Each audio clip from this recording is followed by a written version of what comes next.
This all started about a month ago. I had just gotten home from a long day on a job site, sweaty and beat, ready to crash with something to eat and some TV. The mailbox was stuffed with the usual: bills, flyers, a coupon for a pizza place, so I grabbed it all and dumped it on the kitchen counter. But tucked in with the junk was something weird. A small tarnished key with a plain oval head and a single jagged tooth. It was wrapped in a scrap of brown paper. No writing, no address, just blank. I figured that it was a mistake, or maybe some kids pranking me or something. Now, my house is pretty old, built in the 60s with standard locks on the doors and windows, so I tested the key on everything. Front door, back door, garage padlock, even the rusty gate to the backyard. But nothing fit. I figured that maybe someone was returning a key from someone in the past or something. In any case, I tossed it in a junk drawer with some old batteries, and I genuinely forgot about it.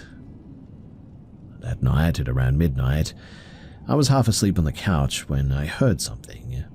A faint click, like metal tapping metal, coming from the side door off the kitchen. It's the one that I use most, leading to a narrow alley between my house and the empty lot next door. I sat up, listening, but the sound didn't repeat. My dog, Koopy, a stocky lab mix, was curled up by the coffee table, ears perked but not alarmed. I figured that it was just the house creaking. I mean, old houses do that, right? And so I went back to bed, checking the locks as usual. But the next night, it happened again. Same time, same click, but sharper this time, like somebody was turning a key in the lock. Koopy growled low, staring at the door, his tail stiff. I checked it, bat in hand, but the alley was empty. The door locked tight and no scratches or marks. The motion light hadn't even tripped too, which was weird. But it kept happening, every night, always between midnight and 1 a.m. Just one or two clicks, deliberate, like somebody was testing the lock, but not forcing it. Koopy started getting antsy too, refusing to go near the side door after dark and even for his nightly pee.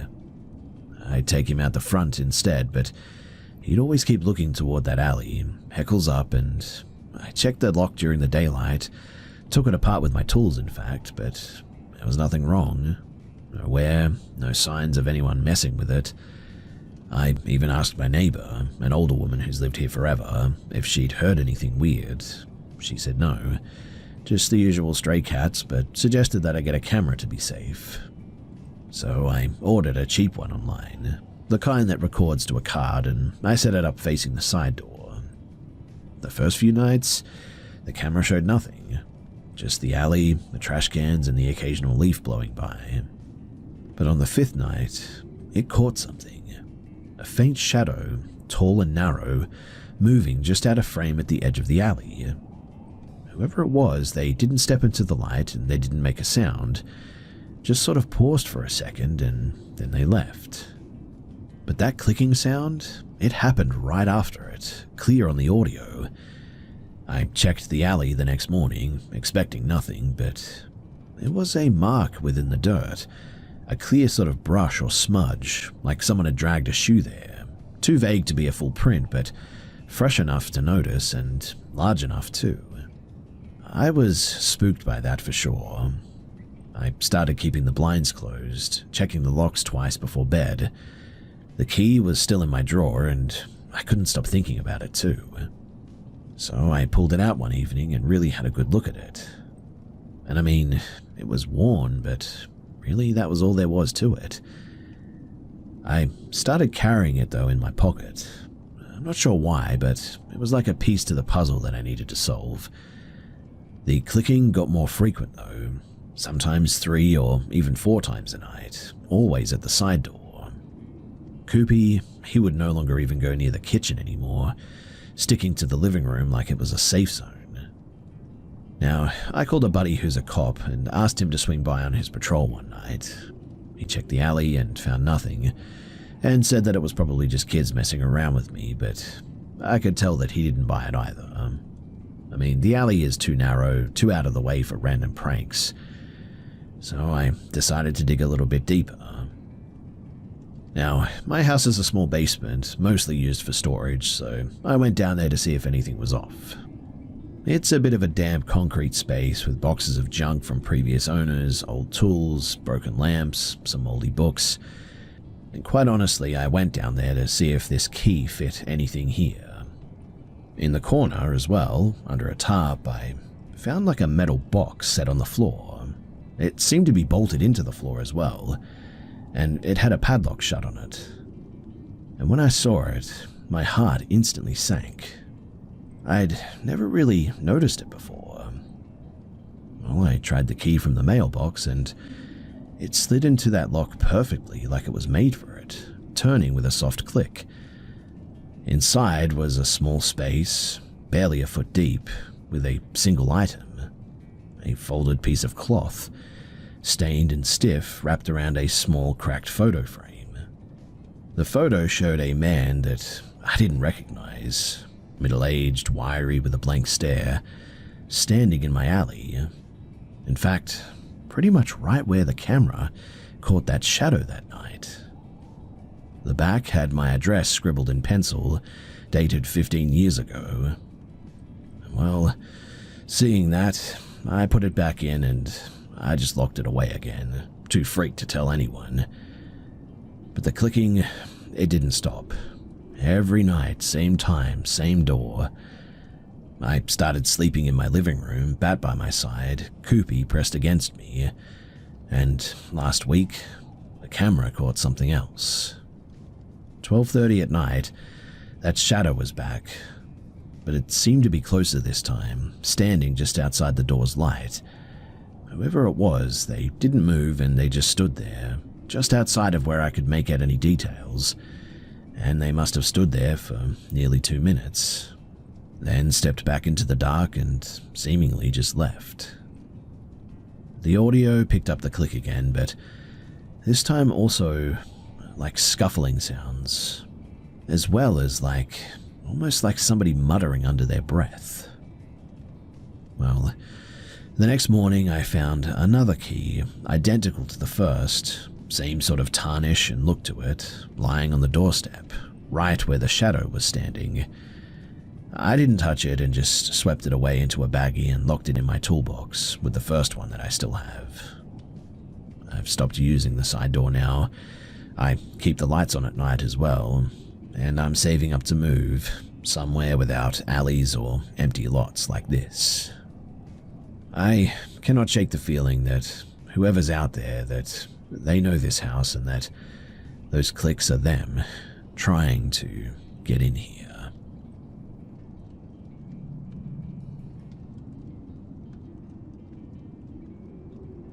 About a decade ago, when I was barely out of high school, my dad and I ended up crashing at a co-worker's place in a small industrial town while he sorted out some family stuff. It was a temporary setup, a cramped duplex on the edge of a noisy rail yard, with trains rattling by day and night. The place was nothing special. Peeling paint, mismatched furniture, the kind of spot that you would expect someone scraping by from. At first, everything seemed okay though, just a bit dreary with the constant hum of the yard outside. But after a couple of weeks, things started getting weird. Especially in the spare room where I'd set up my air mattress. It's hard to explain, but the vibe in there just sort of shifted.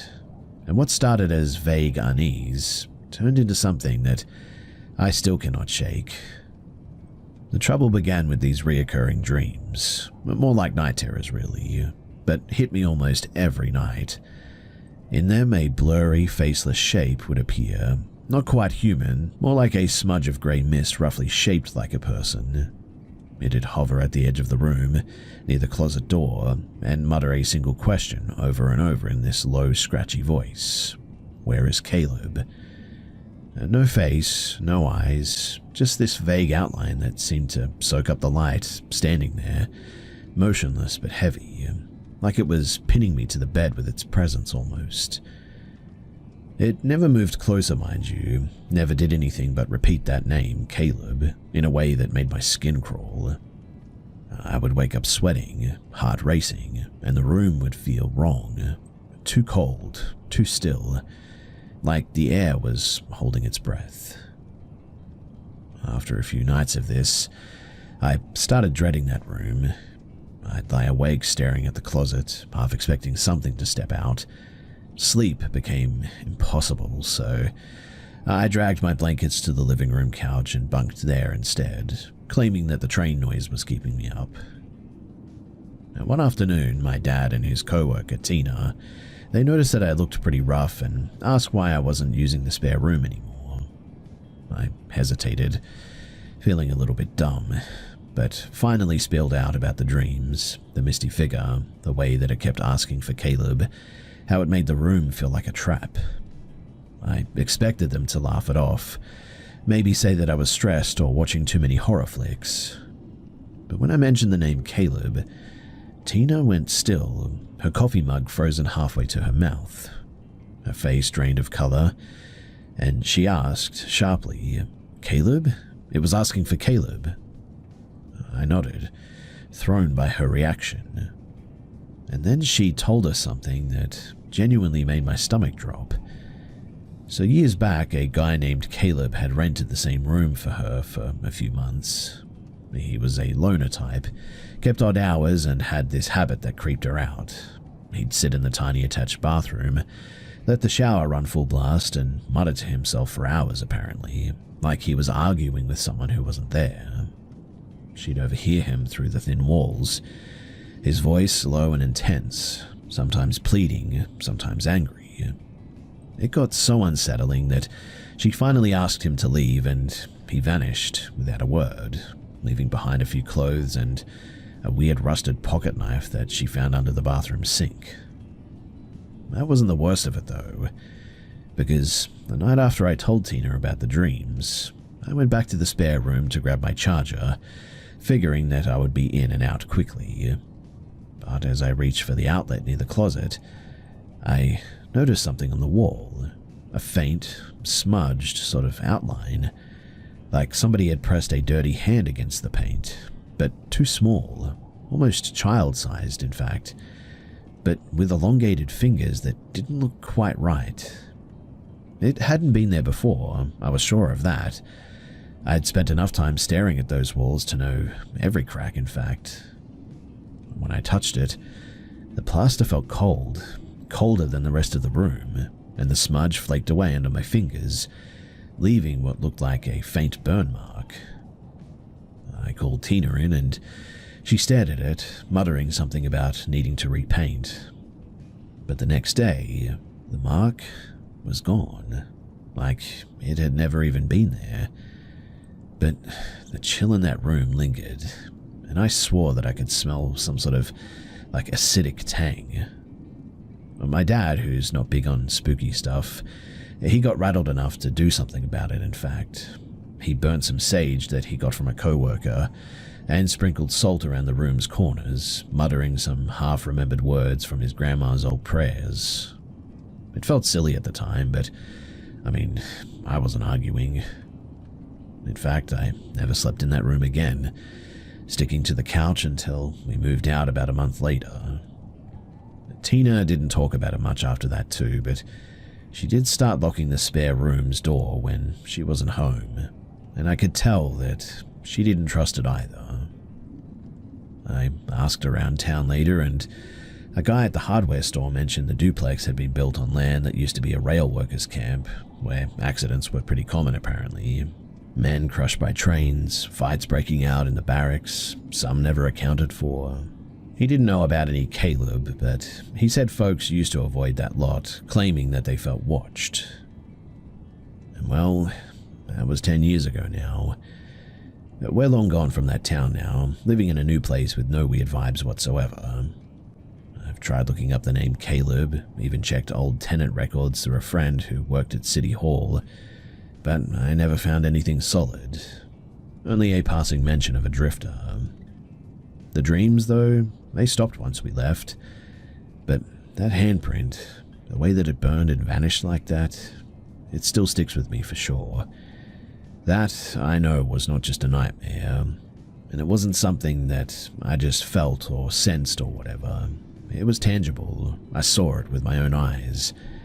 And I don't know if it was a ghost, some leftover energy from the land, or something else entirely, but whatever it was real enough to touch that wall.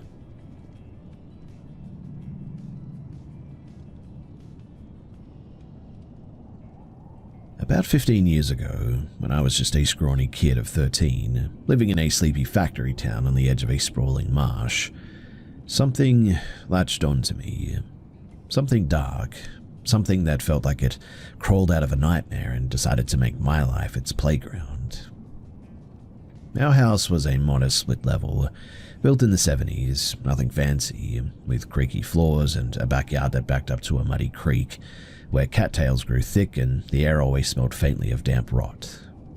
I had always been a bit sensitive to things, picking up on moods in a room, feeling uneasy in certain places for no reason. But this was different. Whatever this was, it wasn't just a vibe. It was heavy, deliberate, and it scared me in a way that I just couldn't shake. It all started one muggy summer morning when I was sleeping in my cramped bedroom, a small space cluttered with comic books, a second-hand desk, and a lumpy twin bed shoved against a window that overlooked the creek. I jolted awake at around 5 in the morning, heart pounding, drenched in sweat, despite the fan whirring on my nightstand. The room, it was dim, the first grey light of dawn barely creeping through the blinds, but the air felt wrong, thick, like it was pressing down on me. A wave of dread suddenly hit me, raw and instinctive, like the kind that you'd feel if you were being stalked in the dark. I couldn't move, couldn't even turn my head to scan the room, as if something was holding me in place. My eyes locked on the ceiling where shadows seemed to twist just out of focus. Then, out of nowhere, a sound ripped through the silence, a guttural, ear-splitting wail. Not human and not animal, but like metal grinding. It wasn't just loud too, it felt like it came from inside of my skull, vibrating literally through my teeth. I froze, every muscle locked in terror, until exhaustion somehow pulled me back under, and I must have passed out. At that moment, it stuck with me, but things went quiet for a while after that. No weird dreams, no strange noises, just the normal hum of life, really. I ended up chalking it up to a bad night, maybe a nightmare amped up by too many horror movies or something. But a couple of years later, when I was 16, it came back, and this time it wasn't just a one-off. It started on a fall evening when my parents asked me to take the kitchen trash out to the metal bin by the garage. I've always hated the dark, still do in fact, and that night, the idea of stepping outside felt like walking into a trap. My gut was literally screaming at me to stay inside, like some primal alarm bell going off. But I didn't want to look like a coward or insane, so I grabbed the bag, sprinted across the backyard, and literally chucked it into the bin, the lid clanging shut louder than it should have in the still air. As I turned to head back, my eyes caught the old pickup truck parked in our driveway, its chipped blue paint glinting faintly under the streetlight. But something made me stop, a pull, like a magnet, urging me to look at the driver's side window. And there, slouched in the seat, was what I can only describe as a figure. It wasn't my dad or anyone that I knew, I can assure you of that as well. Whoever it was, they were tall. Unnaturally so, in fact. The limbs of this person way too long for the cab. Its skin sort of looked sickly from where I was. Almost translucent grey, like wet ash. The face, what I could make of it, and if you could even call it that, was a blur.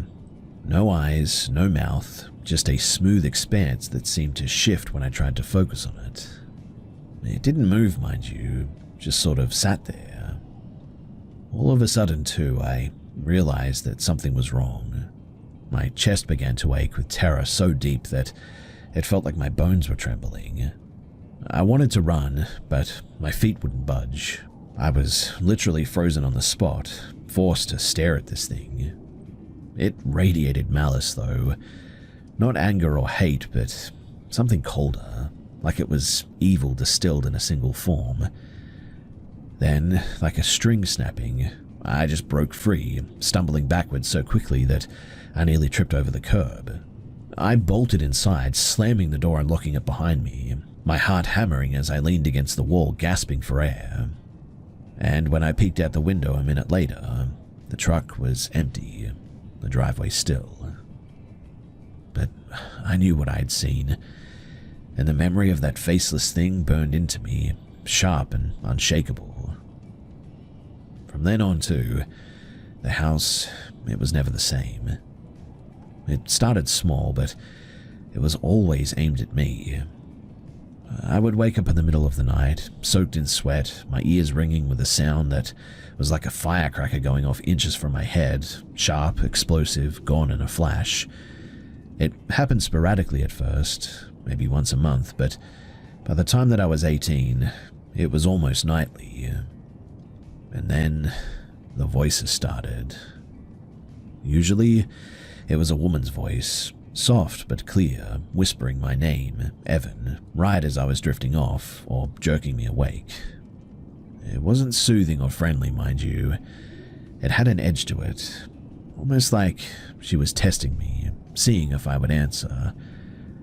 I would lie there, eyes wide, scanning the dark, but the room was always empty.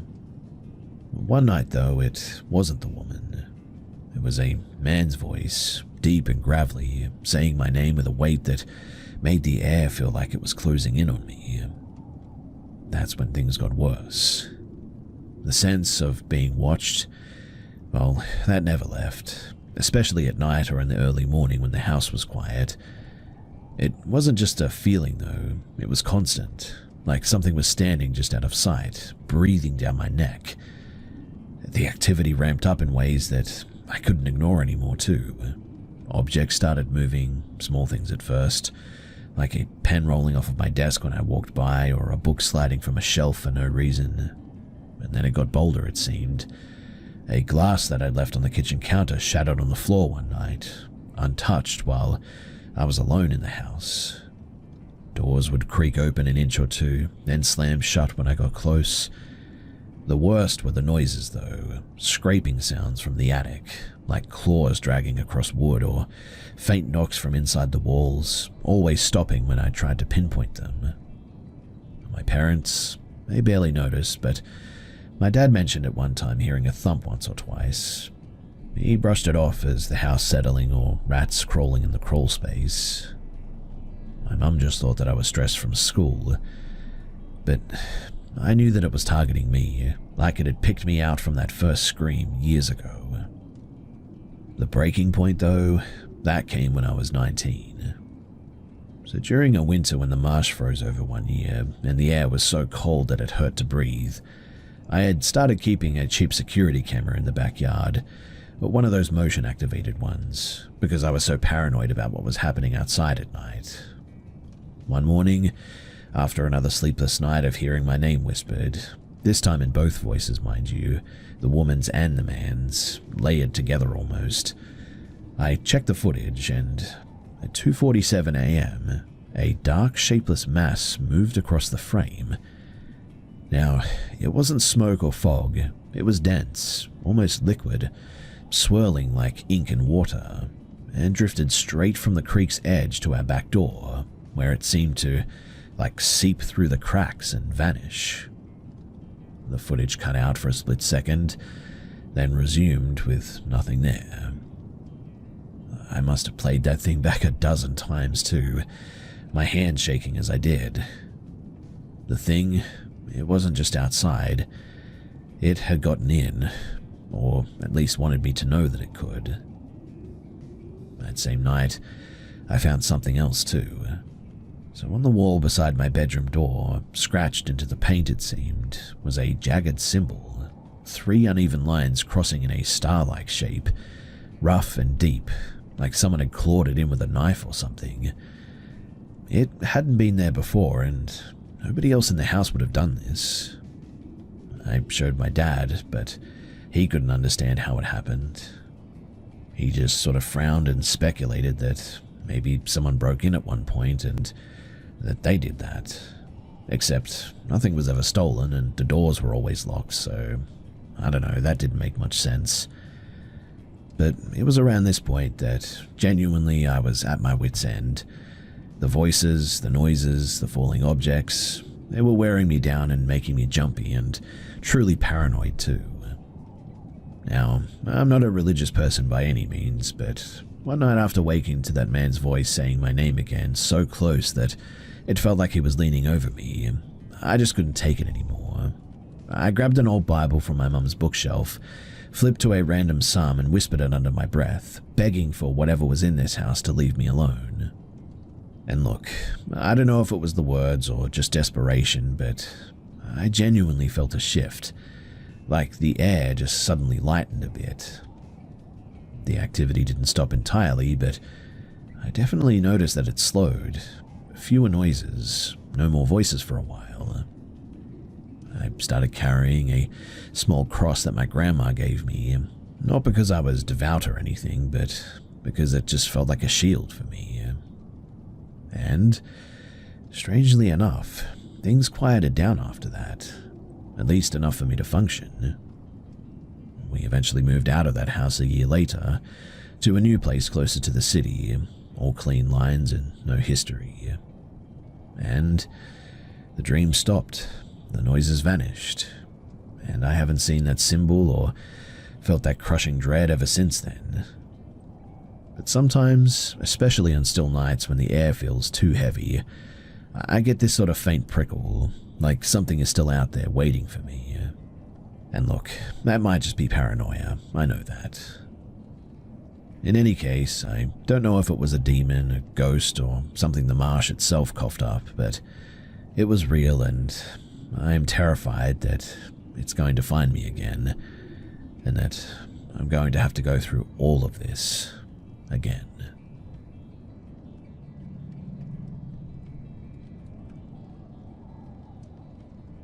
I'm not the kind of person who usually buys into weird, spooky stuff. I mean, I've always thought ghost stories were just something people had made up to scare each other, nothing more. But something happened a couple of weeks ago that's got me rattled, and I cannot stop turning it over in my head. So I'm a single mum to 2 4-year-old girls, Mia and Zoe, and we live in a small rundown apartment building in a gritty coastal town, where the air always smells faintly of fish and salt. It's not fancy by any means, just a concrete box really with thin walls and flickering hallway lights, but it's home to us. Now, there's this old guy, Mr. Hargrove, who lives in the unit below us. He's got to be pushing 90 now, walks with a cane, and mostly keeps to himself. He'll nod if we pass him on the stairs, maybe mumble a quick hello, but really that's about it. My girls have never really paid him any attention. No questions, no pointing, nothing. He's just the grumpy old man downstairs and part of the scenery. Now, it was a rainy Wednesday morning, and I was in our cramped kitchen trying to throw together some mac and cheese for dinner. The girls were in the living room playing with their blocks, the usual kid chaos of giggles and clattering everywhere. And out of nowhere, they both come tearing into the kitchen, faces red, tears streaming, shaking like they'd seen a monster. I dropped the spoon that I was holding, thinking that one of them had gotten hurt or that they'd broken something. But they were sobbing so hard that they could barely talk, clinging to me like I was a lifeline. I knelt down, asking what was wrong, if they'd fallen or fought. It took a good 5 minutes, too, to calm them down enough to get the words out, and when I did, what they said genuinely made my skin crawl. They kept repeating, "The quiet man said Uncle Nate's in trouble." Their voices were shaky but dead serious, like they had seen something. I was confused. I mean, we were alone in that apartment. Doors locked, windows bolted. No way anyone could have gotten in without me hearing. Our place is tiny too. You can hear the neighbor's TV through the walls, in fact, let alone footsteps. So I asked, "What quiet man? Where was he?" And they both pointed toward the living room, toward the small window that faces the alley and Mr. Hargrove's balcony below. "He was there," Mia said, "standing by the window looking at us." Zoe nodded, wiping her nose, saying he was all still and didn't talk loud. Well, I bolted to the living room, half expecting to find someone staring in, but it was empty. The window was locked. I checked it and double-checked it. The cheap blinds undisturbed, no marks or fog on the glass or anything. I checked every inch of that apartment. Bedrooms, bathroom, under the couch, even the tiny coat closet. But there was nothing. No one was there. No signs of break-in. Just the hum of the fridge and the patter of rain outside now. But the part that really got me was the Uncle Nate thing. You see, Nate's my younger brother, but he's been out of my life for years. We had a bad fight back when I was pregnant with the girls, over money and some choices that he was making, and we really haven't spoken since. He lives halfway across the country in a different state, and I've never mentioned him to Mia or Zoe. They don't know that he even exists, in fact. No stories, no photos, nothing. I pressed them a bit, trying to keep my voice steady, asking what the man looked like. Zoe said that he was tall and skinny, with a big coat and no hair. Mia chimed in saying that he had a line on his face like a cut, and touched her own jaw, tracing a curve from her ear to her chin. My stomach instantly dropped. You see, Nate's got a distinctive scar on his jawline from a skateboarding accident when he was a teenager, a deep gash that needed stitches and left a jagged mark. There's no way that my girls could have known that. I've kept every trace of him out of their lives, in fact. No old family albums, no mentions during calls with my parents, nothing. I tried to play it off, asking if they had seen him on TV or heard me talking. But they shook their heads, insistent that the quiet man told them that Uncle Nate was in trouble and needed to see them soon. They said that he didn't speak out loud, but made the words in their heads. His voice was soft but heavy, like a whisper that carried weight. I was freaking out, but I didn't want to scare them any more than they already were, so I distracted them with dinner and some cartoons, keeping one eye on the living room window. The rain, it kept falling, a steady drum against the roof, and I just couldn't shake the feeling that something was off now. I checked the window again before bed. I looked for anything, a shadow, a reflection, a smudge. But it was just the same grimy glass reflection, the dim glow of our table lamp. Still, I will not lie and say that I didn't feel watched, like something was lingering just beyond my sight. I tucked the girls in, double-checked the locks, and barely slept, my mind racing. Were they just making it up? Kids do have wild imaginations, but the details were way too specific and way too tied to Nate, someone they shouldn't even know exists. And the way that they were both so shaken, describing the exact same thing without hesitating, it wasn't like their usual silly stories about monsters under the bed and things of this nature. Well, the next morning I noticed something that made my heart skip. On the living room floor, right by the window where the girl said the man stood, was a small, crumpled leaf, wet and completely out of place, like it had been tracked in from outside. Our apartment's on the 3rd floor, mind you, no trees close enough to drop leaves through a window, and we hadn't been outside since before the rain started. The leaf? It was dark, almost black with a faint oily sheen that left a greasy smudge when I picked it up. I tossed it in the trash, but when I checked later, it was now gone. Not in the bin, not on the floor. It was nowhere. The girls didn't know anything about it, but Zoe got quiet when I asked, saying, "Did the quiet man drop something?" In the end, I tried to laugh it off, but my hands were genuinely shaking when I picked up that leaf. Anyway, for the next few days I kept a close eye on everything. The girls went back to their normal selves, playing and bickering like always, but they'd get weirdly quiet if I brought up that man. I started noticing little things around the apartment too, stuff that just wasn't quite right. Like a toy car left on the coffee table would be moved to the kitchen counter when I wasn't looking. The TV remote ended up under a couch cushion that I hadn't touched. Once I found one of Mia's crayons snapped in half, lying on the living room floor near that window, the broken ends smudged with that same oily residue that seemed to be on that leaf. I started keeping the blinds shut tight, avoiding the living room after dark, but the feeling of being watched, it didn't go away. At night, I would just lie awake, listening for anything strange. Footsteps, whispers, anything. But it was just the usual creaks of the building and the distant rumble of trains from the factory district nearby. Then, though, a week later, I got a call that turned everything upside down. It was my aunt, someone that I hadn't talked to in like 6 years, sounding shaken. She said that Nate had apparently been in a bit of a bad spot, gotten into a motorcycle wreck 6 days earlier, which, upon reflection, was the same night that the girls saw that quiet man.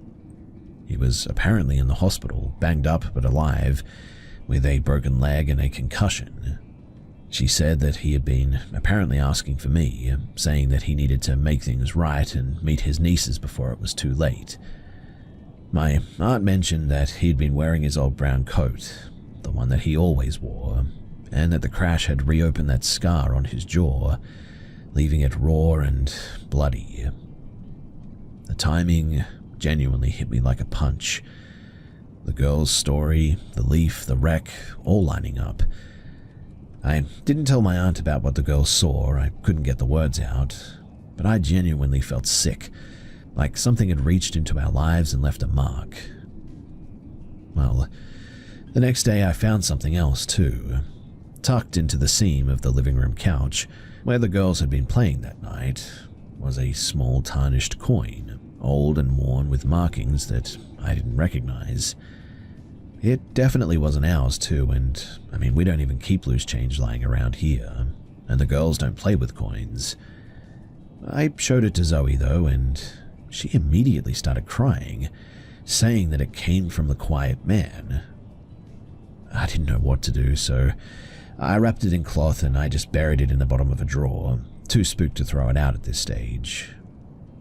I started burning a candle near the window every night, some old habit that my mum used to do for protection, though I felt silly doing it.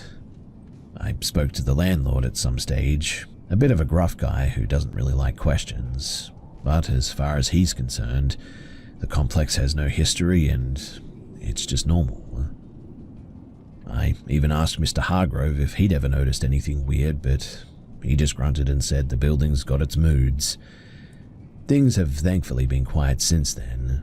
No more sightings or weird objects, and the girls haven't mentioned the quiet man again. But they still avoid the living room window, and I've caught them whispering to each other about the man who watches. Honestly, I'm now saving up to move. Somewhere new and somewhere without all of this. I haven't reached out to Nate too. I'm not ready to face him or what this all means. But that coin, the leaf, the girl's story, it's not just a coincidence.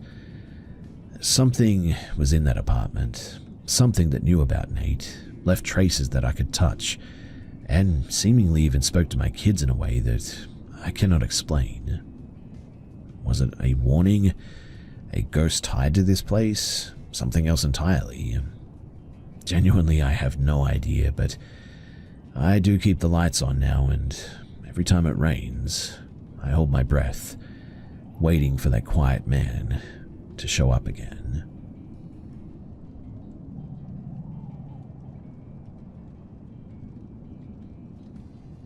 This is my first time sharing anything like this online, mostly because I'm really not sure where else to turn. My wife Sarah and I bought a sprawling piece of land a few months ago, a 50-acre chunk of overgrown forest on the outskirts of a quiet rural town, hoping to build a weekend cabin and maybe a few trails for hiking. The realtor pitched it as a steal, Remote, untouched, perfect for getting away from the city grind. The guy who sold it to us, an older guy named Harold, mentioned his cousin had been staying out there for a while, living off-grid. We didn't think much of it at the time, figured that it was just some eccentric relative squatting in a tent. But when we finally trekked out to the far edge of the property last month, what we found wasn't a campsite. It was something honestly out of a horror movie, and it's been eating at me ever since then. The hike to the back of the lot took nearly an hour, winding through dense pines and tangled underbrush, the kind of place where the sunlight barely breaks through, and we were just exploring, getting a feel for the land, when Sarah spotted something glinting in the distance. As we got closer, my stomach started to churn. The clearing that we stumbled into was small, maybe 20 feet across, but it was packed with stuff that didn't belong in any forest. There were glass bottles, hundreds of them, strung up on branches with twine, catching the light like eerie chandeliers. Some were empty, others filled with dark fluid that looked too thick to be water, swaying gently in the breeze. Scattered across the ground were rusted metal tools, screwdrivers, pliers, a hammer, arranged in neat circles, like somebody had laid them like that. Worst of all though, propped up against a gnarled oak tree, was an old wooden chair weathered and splintered, with a pile of broken clocks heaped in the seat, their hands frozen at different times, some cracked, some still ticking faintly. It didn't stop there though. Tucked into the roots and the bushes were dozens of small hand-carved wooden figures, each about the size of a fist, vaguely human-shaped but wrong. The limbs were too long, heads misshapen, no faces, just smooth whittled surfaces. Some were stabbed into the dirt like stakes too, others were hanging low from branches, swaying next to the bottles. In the center of the clearing was a shallow pit, lined with flat stones, and inside of it sat a cracked ceramic urn, its lid off, filled with what looked like ash and bits of charred bone. That was when I began to get a little bit uneasy. Sarah grabbed my arm suddenly, her face pale, and whispered, "This isn't a camp. This is something else." We didn't stick around long that first day, just took a few shaky photos with my phone and hightailed it back to the car. Back at home, I called Harold to ask what the heck his cousin had been doing out here. He got cagey, said that his cousin Dale was a bit off and liked to mess around with art projects in the woods. He swore, though, that Dale had moved out months ago, but his voice was sort of clipped, like he didn't want to talk about it almost. When I pressed him about the bottles and the urn, he mumbled something about Dale being a collector, and then he just hung up on me. It didn't sit right. Nobody collects like that, not in a way that feels so deliberate and so ritualistic. Well, over the next week, I couldn't stop thinking about that clearing. Sarah wanted to hire someone to clear it out, but I wasn't ready to let strangers mess with it, at least not yet. I started going back there alone, during the day with a cheap action camera strapped to my chest to record everything. Honestly, I really don't know why too. I guess I thought that documenting it would make it less real, or maybe I just needed proof that I wasn't losing my mind seeing all this stuff. Each trip though, I began to notice new details. The bottles, they weren't random. Some even had faint etchings, symbols, like spirals, scratched into the glass. The wooden figures seemed to shift position slightly, though I couldn't be sure if it was the wind or something else. One day, though, I found a fresh addition, a small rusted padlock hanging from a low branch near the urn, its clasp locked tight. I know that I hadn't seen that one before, and we also hadn't told anyone about the clearing, so there's no way that someone could have added it without us knowing. But the creepiest find, that came on my third visit. So buried under a pile of leaves near the pit, I found a tattered leather notebook, its pages yellowed and curling now. Inside were pages of cramped, uneven handwriting, dates, times, and what looked like names, dozens of them, None that I recognized. Some entries were just fragments like 312, saw it move again, or the ash knows, don't touch. Others mentioned a keeper who watches from the trees. The last page had a single line, it needs more, always more. The ink here seemed fresh too, not faded, like it had been written recently. I swear too that was when I heard a sort of low hum, like a distant engine coming from the direction of the pit. Well, I didn't stick around to investigate. I hightailed it out of there and I didn't look back. That night though, I showed Sarah the notebook. I took it with me. She didn't want to touch it and said that it gave her a bad feeling just looking at it. We argued about what to do.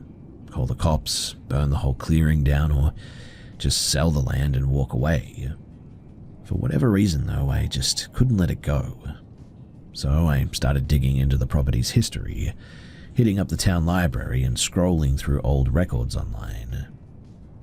Turns out that there were some rumors about somebody practicing odd rituals to appease the woods here, something about offerings to keep bad luck at bay. The records didn't mention bottles or urns or anything, but there was a passing note about a fire in the 1920s that burned part of the forest, leaving behind charred remains that were never identified. Honestly, too, the more I learned, the worse I felt about going back. But I just couldn't stop myself. So I set up a trail cam near the clearing, hidden in a tree, hoping to catch whatever or whoever was messing with that place. The first night's footage was blank too, but the second night, at 2:43 a.m., something moved. It wasn't clear, it was a dark shape, tall and thin, and I don't know if it was a person or not, but it seemed like it was gliding through the clearing without touching the ground. I cannot be sure of that, but whoever it was, they stopped by the urn, seemingly there for a few seconds, and then just vanished. When I checked the clearing the next day, that padlock that I had seen before was now gone, but in its place was a fresh pile of ash in the pit, still warm to the touch, in fact. Well, I bagged a sample, not sure why, but it felt important to me. Well, when I got home, I then noticed tiny flecks of what looked like bone mixed in it. Upon seeing this, though, Sarah had had enough now. She wouldn't come near the property anymore, saying that it felt like something was watching us even when we were home, an hour away. And look, I never heard anything or saw anything that she did, but on one occasion I did find a single glass bottle, and it looked a lot like the ones in the clearing. It was sitting sort of near our doorstep, empty, but it definitely looked like one of those bottles. I ended up smashing it and I swept up the pieces, but the next morning, I swear to you that they were gone. Like the smashed bottle and all the glass remains were just gone. I never told Sarah about that. I mean, she's already on edge and I don't want to push her over. I have thought about confronting Harold again, but something about him just feels really off. He's been driving by the property more often too, his old truck slowing down as he passes the trailhead, almost like he might be checking on something. I'm not sure if he's protecting his cousin or hiding something worse, but whatever the case, I've started carrying a knife when I go out there. Not that I think that it will really do much, but I don't know. The clearing just feels alive and like it's waiting, and every time I step into it, I definitely feel like eyes are on me now from the trees. The notebook that I found, I've locked that in a box underneath my bed, and I've even taped it shut. Whoever is out there, Dale or somebody else, it doesn't seem like whatever they're up to is finished. That ash and those bottles and the ticking clocks, they're not just junk too, I'm sure of it. They're a part of something bigger, something that apparently wants to be fed according to the notebook that I found.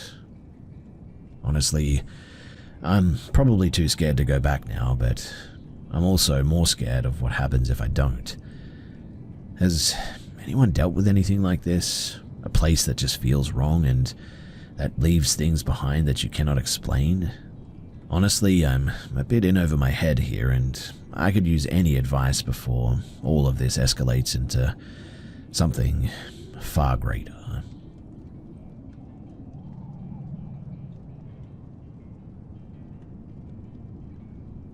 At the far end of our quiet suburban street, where the pavement cracks and the weeds push through, sits a crumbling old house that's been abandoned for as long as I've lived here, going on 12 years now. It's a 2-story relic, probably from the 1930s, with warped boards nailed over the windows, a sagged porch and a roof missing half of its shingles. The place is a total wreck. No electricity, no water, nothing. The city seems to have cut it off from the grid ages ago after the last owner passed away, and nobody's touched it since. It just sits there, rotting with vines creeping up the sides like it's being swallowed by the earth. My neighbors and I, we mostly ignore it, but there's something about that house that's been eating at me, something that I cannot explain, and I'm wondering if anyone else here has seen anything like this before in other dead-end places. So, from what I've heard around the neighborhood, the house has a bit of a rough past. The old guy who lived there back in the day, Mr. Hensley, was a bit of a recluse, kept to himself after his wife died in some kind of a tragic accident. Nobody's really clear on whether it was a fall down the stairs or something worse. There's also talk about a kid going missing in the area decades ago, maybe tied to the property, though it's all pretty vague stories passed down from older folks. The county records that I checked didn't really help much. Just mentioned the house being seized for unpaid taxes in the 90s, and a couple of vandalism reports since then. The kids used to apparently dare each other to sneak in there, but even they stopped after a while. It's just got this vibe, I guess, like the air around it is much heavier and most people cross the street rather than walk past it. Now, the first weird thing happened a few years back. I was up late, maybe around 2 in the morning, sipping some coffee and staring at my living room window while the rain was hammering down. And that's when I noticed it. A faint, sickly yellow light glowing from one of the upstairs windows of the boarded-up house. Always the same window, second from the left, where the boards are so tight that not even a sliver of glass shows through. It wasn't bright, more like the kind of dull flicker that you get from an old incandescent bulb. I figured it was a reflection at first, maybe a car headlight bouncing off of something, but the street was empty, and the light stayed steady, pulsing slightly with the rhythm of the storm. I grabbed my phone, zoomed in, and there it was, clear as day, glowing through the cracks like it was daring me to look. The creepiest part was that the second that the rain let up, at around 4 in the morning, the light just suddenly snapped off, like somebody pulled a plug. Well, I asked my neighbor Carl about it the next day. He's a retired electrician who's lived here forever, and he swore that the house has no power, no wiring, no generator, nothing. But apparently he has seen the light too, every time that it rains hard. And once during a thunderstorm, he said that he caught a glimpse of something else too, a shape standing in front of that window, just a dark outline against the yellow glow. Too tall to be a kid, but too still to be anything normal. His wife backed him up too and said that she saw it as well, though she wouldn't talk about it for long and just sort of crossed herself and changed the subject. I've watched for it since then, and sure enough, every time a storm rolls through, whether it's a drizzle or even a full-on lightning show, that light always comes on. Never on clear nights though, never during snow or fog, only ever in rain. It flicks on when the first drops hit and goes dark the moment that the clouds clear, or daytime hits, like it's tied to the water itself almost. What really got me though was last summer during a brutal monsoon here. The street was practically a river, thunder shaking the windows, and that light was burning brighter than ever. I was watching from upstairs, wrapped in a jacket, when I saw it. Not just the glow, but something solid behind it too. I froze upon seeing it, my breath catching. I didn't know what it was, but My dog nearby started growling low too, her hackles up, staring right in that window. Whatever it was unmoving for maybe about 10 seconds. And it was around then that the rain started to taper off, and that was when the light just sort of blinked out. I went and checked the next morning, even climbing a ladder to get a closer look, but there was nothing. No mark, no residue, just weathered wood and rusty nails. But I know what I saw, and my dog's reaction was not imagination too. I've genuinely thought about breaking in to figure out what the heck is going on in there. It nags at me a lot, but I mean, maybe there's a battery-powered lamp that some squatter rigged up or something, or a chemical reaction from old pipes tripping when they get wet. But every time that I get close, standing in front of that house with its blind, boarded eyes, my stomach twists. The air feels wrong, like it's pressing down, and I cannot shake the thought that whatever's lighting that window during storms isn't just wires or tricks or something. It's something awake, something waiting there. Carl says that he once saw a maintenance guy try to pry the boards off that window years ago, and apparently the guy just quit halfway through. Said that he heard humming from inside, like a voice, but not quite. And nobody's tried since then. The house just sits there, silent on dry nights, but when the rain comes, it's like a signal, and I'm not sure that I want to know what's actually answering. It's been going on for 3 years now, as far as I can tell. I've moved my chair so that I can't see the window from my living room anymore, but on stormy nights I still catch myself listening for the patter of rain, knowing that that light will be there. All I will say is that whatever is in there, whether it's wires, pipes, or something else, it has a hold on that place, and I'm not about to walk into this horror story and end up the next thing that people begin to whisper about.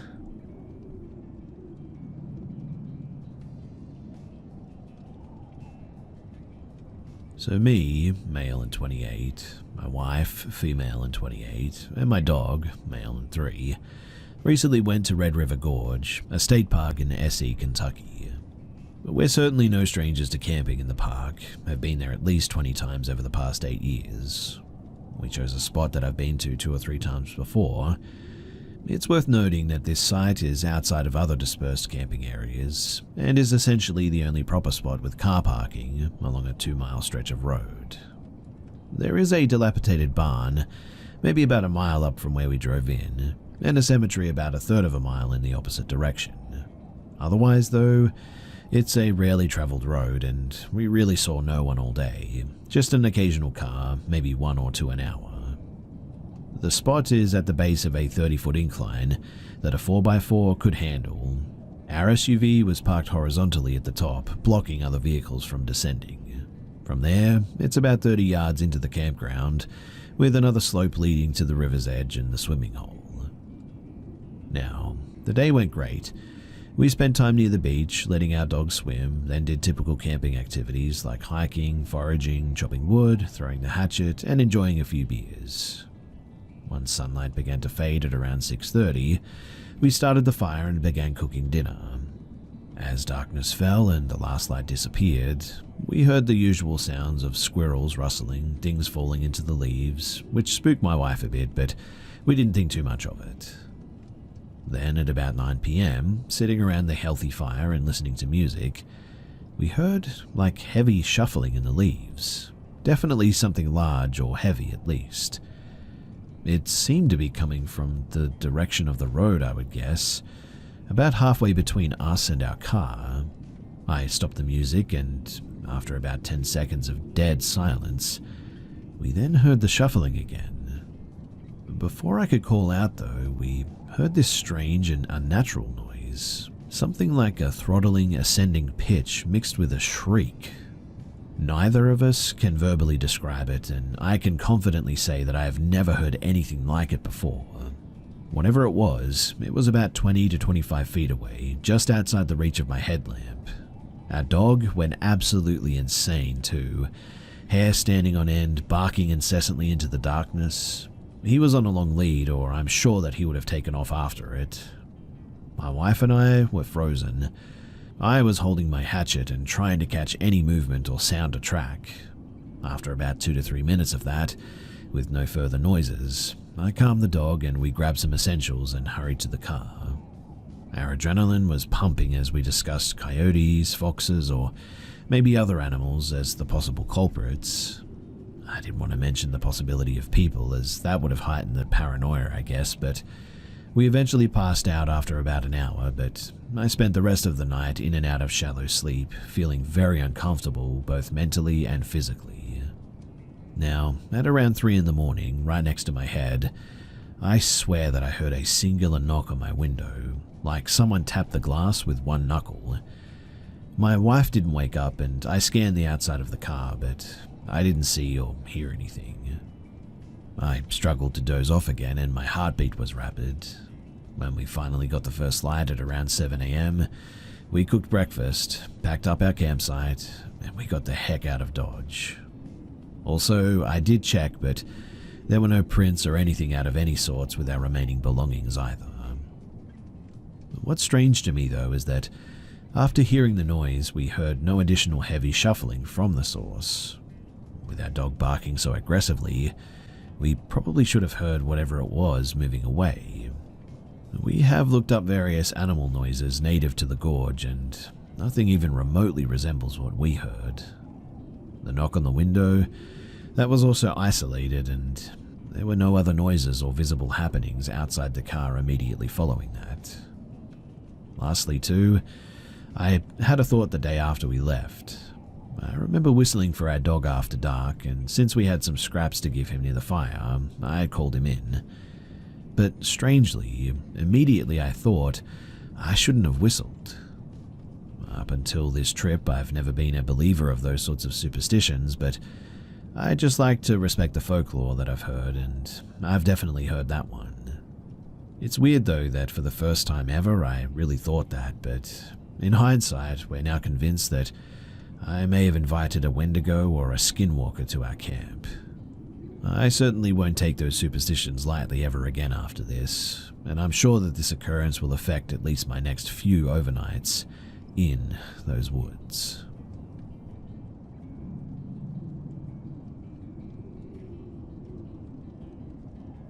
Back in 2018, I had a part-time job up in Silver Spring.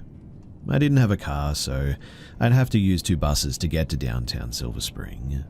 The commute was maybe about an hour each way, and I worked nights, so on weekends I'd get out especially late, around 11:30 p.m. or so. The buses stopped running around midnight, so I'd usually manage to catch the first one, but if I was unlucky, I'd have to walk home from the second station. The second station was Shady Grove Metro, which wasn't too bad since it was up the road from my neighborhood, a 1.5 mile walk. The sidewalk ran alongside a usually busy intersection and highway, but at this hour, it was dead quiet. I was 18 at the time, and I always had my headphones in, completely unafraid of my surroundings. Well, that was until this encounter. So halfway through the walk home, I was about to cross a large intersection when a lone car drove past me, went a little further up the road, and then stopped, opening its passenger side door. I didn't think too much of it at first, assuming that someone was getting dropped off. Montgomery County is generally a safe place, so I didn't feel any immediate concern. But as I kept walking, I noticed something odd. No one was stepping out, and the inside of the car was deathly black.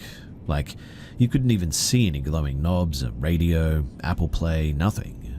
The normal car lights that it usually turn on when you open a door were turned off or just didn't have any. I tried to make sense of the situation. Was this a taxi or an Uber stopping to see if I wanted a ride? But there were no markings, stickers, or anything on the car that indicated that it was a taxi or an Uber. Maybe it was an acquaintance offering a lift. I knew various people around the neighborhood, but I didn't recognize this car, and no one was calling out to me or anything. Finally, I started feeling a bit sketched out, so I stopped walking, quickly glanced behind me to make sure that nobody was sneaking up on me, and then looked back at the car. it dawned on me that I could easily be snatched up and kidnapped here without a single witness at this stage. It was 12:30 at night on a dead silent highway intersection, so my fight or flight instinct suddenly kicked in. I puffed out my chest and tried to look intimidating, hoping that would deter whoever was in the car. A tense minute passed with no movement from me and no sign of life from the car. Then, finally, the passenger door shut and the car drove off into the night. I walked the rest of the way home with my headphones out, more aware of my surroundings than ever before. I was only 18 then and I'm 25 now, but I still think about that encounter to this day. Was this a potential kidnapper, a human trafficker, or a murderer or something? Or could it have been something even stranger, like a paranormal encounter or something? I guess I'll probably never know, but that night made me feel extremely uneasy, and it's something that I'll never forget.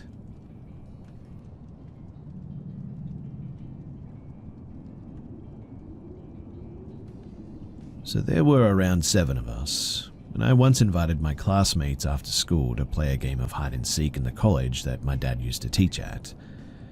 They didn't have their own building, so they rented out one for 2 levels of an office building, so there must be some history to it or something. There were still some college students around, so we decided to play in an area in the far end of the building.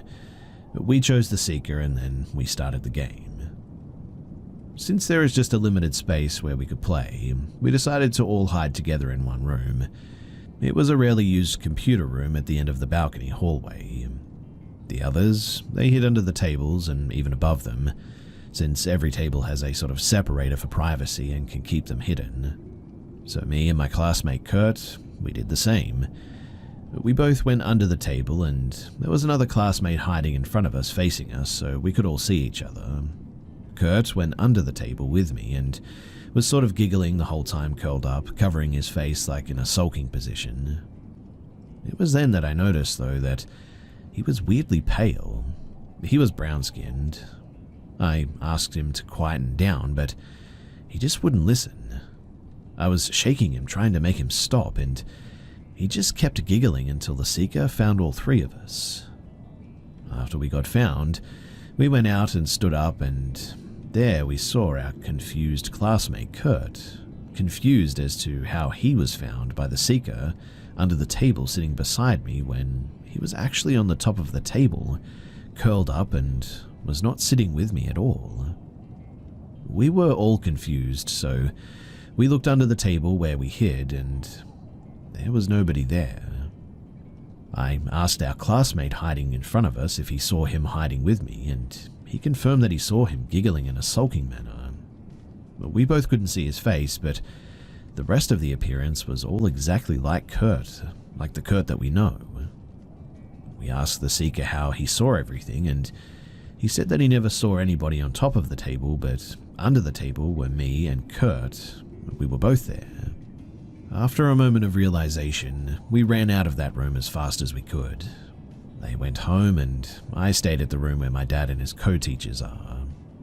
After I told them what happened, they told us that apparently a student from some past college, who unfortunately self-deleted, he was at the balcony in front of that room where we played in. This was the closest encounter that I've had with anything paranormal before. I've had a few more, I think at least, and I always couldn't see their faces, which, I don't know, is probably better, I guess. Still, it's really just so unreal to me, and I always think about how something like this is possible. It makes me somehow feel glad that I was not the only one who saw it, because, quite honestly, if I was, I probably would have thought that I was hallucinating or that I was going crazy.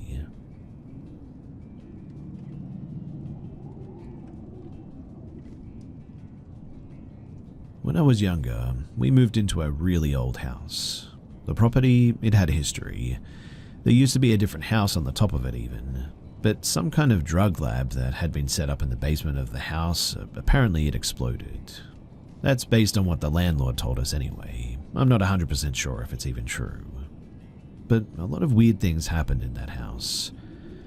The earliest memory that I had was I was laying in bed one night. I must have been around 11 or 12, and I felt something start to push on the bottom of my mattress, to the point that I felt the mattress lift off the metal bed frame it was on before it just suddenly dropped. I jumped out of bed and immediately went and got my mum. She checked and there was nothing there. Said I was imagining it, and she just sent me back to bed. A few weeks later, I remembered my sister talking about an old lady in our room. I asked her what she was talking about, and she said at night there was an old lady who sat in the chair in our room and talked to us. I never personally saw it, but I did believe her. My little brother's room was the worst of them all, though. He said that he constantly heard things at night and that his toys would even move. I was the only one who believed him for a while, but one night his Elmo doll that made noise just wouldn't stop going off. So we took the batteries out and it stopped for a while, but in the middle of the night it started right up again. I was the first one to be able to hear it through the wall, and so I went in there. He was freaking out, crying on his bed, and sure enough, in the middle of his floor, the Elmo doll that we took the batteries out of was on and playing music. The third and final experience that I had in this house, it was the one that solidified the thought that it was haunted, and was one night when I woke up. I heard something in our walk-in closet. I looked up and I just see a little boy carrying a blanket walking out of the closet. His face wasn't very clear, but he didn't seem to acknowledge me really. He walked to the edge of my sister's bed, sat down, and that's all I really remember. I think I either must have fallen back to sleep after that, or maybe passed out or something. But I thought about this for a long time. We moved apartments a lot, and I constantly remembered hearing things, feeling like I was getting random little touches. I remember one day I was sitting in my room in one of our old apartments, and clear as day I hear a little girl's voice saying hi behind me. When I turned around, there was no one and nothing there. I remember hearing multiple times my mum's voice and her calling for me when she wasn't even home. One day I had a dream, and a sudden black figure is the best way to describe it, appeared in it, and it woke me up immediately, and when I opened my eyes, there it was, right next to my bed. I sat up and practically screamed, but when I blinked, it was gone. No one else in my house seemed to experience these things, only ever me, but even then, when I was in my room at night, every time I turned the lights off, I always just felt watched. I think the most recent one, though, was I was sitting in my living room one night playing games at around 2 in the morning. To be fair, it was pretty dark in the room, but I looked over and just around the corner, I swear that I saw something move in the shadows. I ignored it at first because I knew that I could just be a little paranoid sometimes. But the second time, it was for sure moving. A tall shadow figure, almost reaching the ceiling, kind of leaned out of the shadowy corner and waved at me. Once again, the room is dark, so I can barely see this, but I literally sat there and stared because I thought that my eyes were playing tricks on me. But then I saw it move so clearly. My heart dropped out of my chest, and I jumped up to my feet quickly, turned on every light that I could, and I just was in panic, I guess. I told my mum and asked her if she had gotten up at all that night, and she told me no and just kind of rolled her eyes at me like she always does, told me that I was being paranoid and to go to sleep. But I feel like either all of this is real or maybe it's just paranoia or something. But the weird thing is that I just moved about 5 hours from the area that I grew up in, and when I did, it all just seems to have stopped. I don't feel watched anymore, I'm not having any weird dreams, no slamming doors, voices, or seeing figures. It all just stopped. I really don't know what it is, but I should probably mention that I've seen plenty of psychiatrists through the years. This isn't a mental thing at all, and I have anxiety, but literally that's it. For a long time, schizophrenia seemed like maybe a reason for some of this, but trust me, it's definitely been ruled out. In fact, it's been ruled out many times.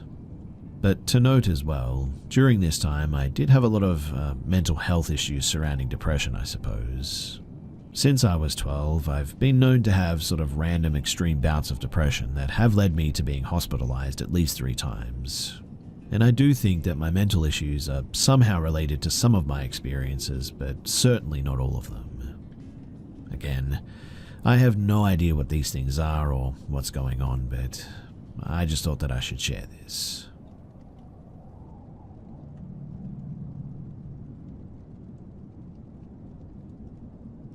I lived in the Appalachian Mountains my whole life, where the woods are thick, tangled, and full of mystery. Growing up there felt like stepping back in time. We had no cell phones or gadgets to distract us, just the endless expanse of forest as our playground and our imaginations as our guide. My best friend Madison and I would spend hours exploring the dense woods behind my house, following animal tracks, climbing trees, and discovering hidden creeks. In autumn, when the leaves turned fiery shades and fell, revealing clearer paths, we'd push a little deeper each day. We'd mark our bases in the most secret nooks we stumbled upon, pretending that we were the first explorers to find them. But no matter how brave we felt, we always stayed close enough to see my house in the distance. Until one day, when the forest just felt a little more inviting, a little less ordinary, and curiosity must have got the better of us. So we brought some twine and some other supplies that day, winding it around tree trunks so that we could find our way back. We kept walking, deeper than we'd ever gone before, until we reached a strange old tree that sort of split in two, like a giant slingshot rising from the ground. Right next to it, half hidden in the hillside beneath a pile of leaves and branches, was a rusty handle. As we brushed away the leaves, we realized that it was attached to a heavy wooden door, embedded in the earth as if it had always been there, waiting. Hearts pounding, Madison and I both tugged on the handle, and the door finally broke open, revealing steps leading down into pitch-black darkness. Madison looked at me, unsure, but we felt compelled to go down and check it out. Maybe it was the mystery or the thrill of finding something forgotten like this. Whatever the case may have been, we didn't hesitate. The air down there was thick and damp as we descended. When we reached the bottom, we found ourselves in a cramped room. In the middle of the floor lay a single worn photograph. I held it up to our flashlight and froze. It showed 2 children, both girls, standing in front of a house that looked eerily like mine. The girls' eyes were so dark and their grins twisted, a little too wide almost. Madison and I looked at each other, sort of panicked, and then we bolted back up the steps, leaving the photo behind us. When we reached the top, we looked around, and that was when we noticed that our path of twine was gone, as if someone or something had unraveled it. We blindly ran back through the forest, finally reaching my house. We burst through the front door, breathless and wide-eyed, my parents immediately noticing that something was wrong. We tried to explain what we found: the strange door on the hillside, the steps, and the photograph. My mum's face tightened with concern, but my dad, always the skeptic, shook his head and sort of laughed at it.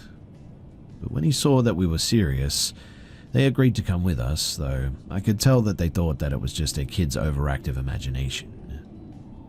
With my parents in tow, we spent what felt like hours retracing our steps through those woods, following what we remembered of the path. We finally spotted the twisted, slingshot-shaped tree standing exactly where we'd found it before, and at that, my heart leapt. But when we scoured the area around it, there was no sign of the door anywhere. No rusty handle, no disturbed leaves, just bare earth and untouched forest floor. It was like the whole thing had never even existed. My dad muttered something about kids and their stories, but as we walked back home, I caught a worried look in my mum's eyes. Madison and I exchanged a glance too, and in that moment, we knew that we'd experienced something no one else would ever believe. Even now, 15 years later, Madison and I can't shake the memory of that day. We've gone back to those woods more than once trying to find any trace of that hidden door, but it's as if it just never existed. We have no explanation for what we saw that day, no way of making any sense of it either.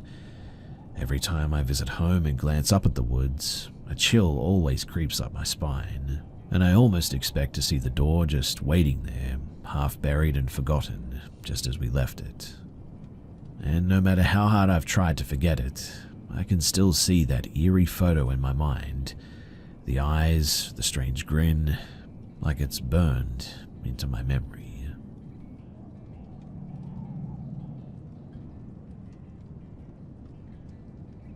So there was a time in my life where I was running weed from Mexico up to Tucson. I was arrested several times, and this is what happened during the last time that I was arrested. So I was arrested and then spent some time in a federal cell in Tucson. I had a top bunk next to the guy that ran the 2-for-1 store. His name was Carl. Now, when I was in high school, I read a story in the March 4th, 1966 issue of Life magazine about a guy that killed some people in Tucson. He was called the Pied Piper, and his name was Charles Schmid. That article reported some details that stuck in my head, and this is important. So Carl rolls over one day and tells me he was out in the desert practicing with his guns. Carl was a hitman and that's why he was in jail. He tells me that he was coming back when he sees this girl along the side trail. She's wearing a bathrobe, and Carl describes it pretty much the same way as the article. And then Carl says that he can see the desert through a hole in her head. She's saying, help me, and he realizes that she's an apparition, so he walks on. Sometime later, he's going back out to shoot his guns when he sees some guys digging in the trail that he was on. Now, Charles Schmid was one of the only mass murderers that was ever convicted of a murder where the body wasn't found. After his conviction, he led authorities to the location of the body, which happened to be in or about the trail where Carl saw the apparition. Carl was a quiet and dead serious type. When you're behind bars, you get a feel for the types around you as well. You could tell that Carl played for keeps, and he wasn't the type to beat you up, but he would kill you. To illustrate that point too, there was an incident in the cell where something happened in a card game. One guy was facing off with about 6 to 8 Mexicans. The guy was a big, strong, crazy type, but only one guy. He called Carl to help him, and the Mexicans just sort of disappeared into their bunks. They would fight the crazy guy, but not Carl. He just had this aura about him. I had related this story a few times over the years, but I thought that it would fit here as well, so I thought that I should share it.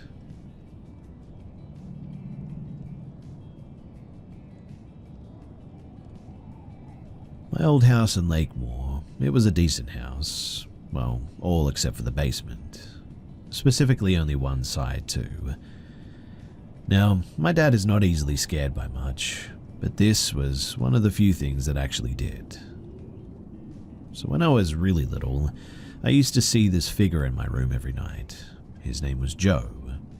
Obviously, there's no person in the room, but I was absolutely positive at that time that I saw something. This happened 2 nights in a row, and then my dad finally noticed. He would start asking me questions about the figure. Joe, he would ask, is Joe nice? Yeah, I would say. What does Joe do? He sings to me. What is he singing? You are my sunshine.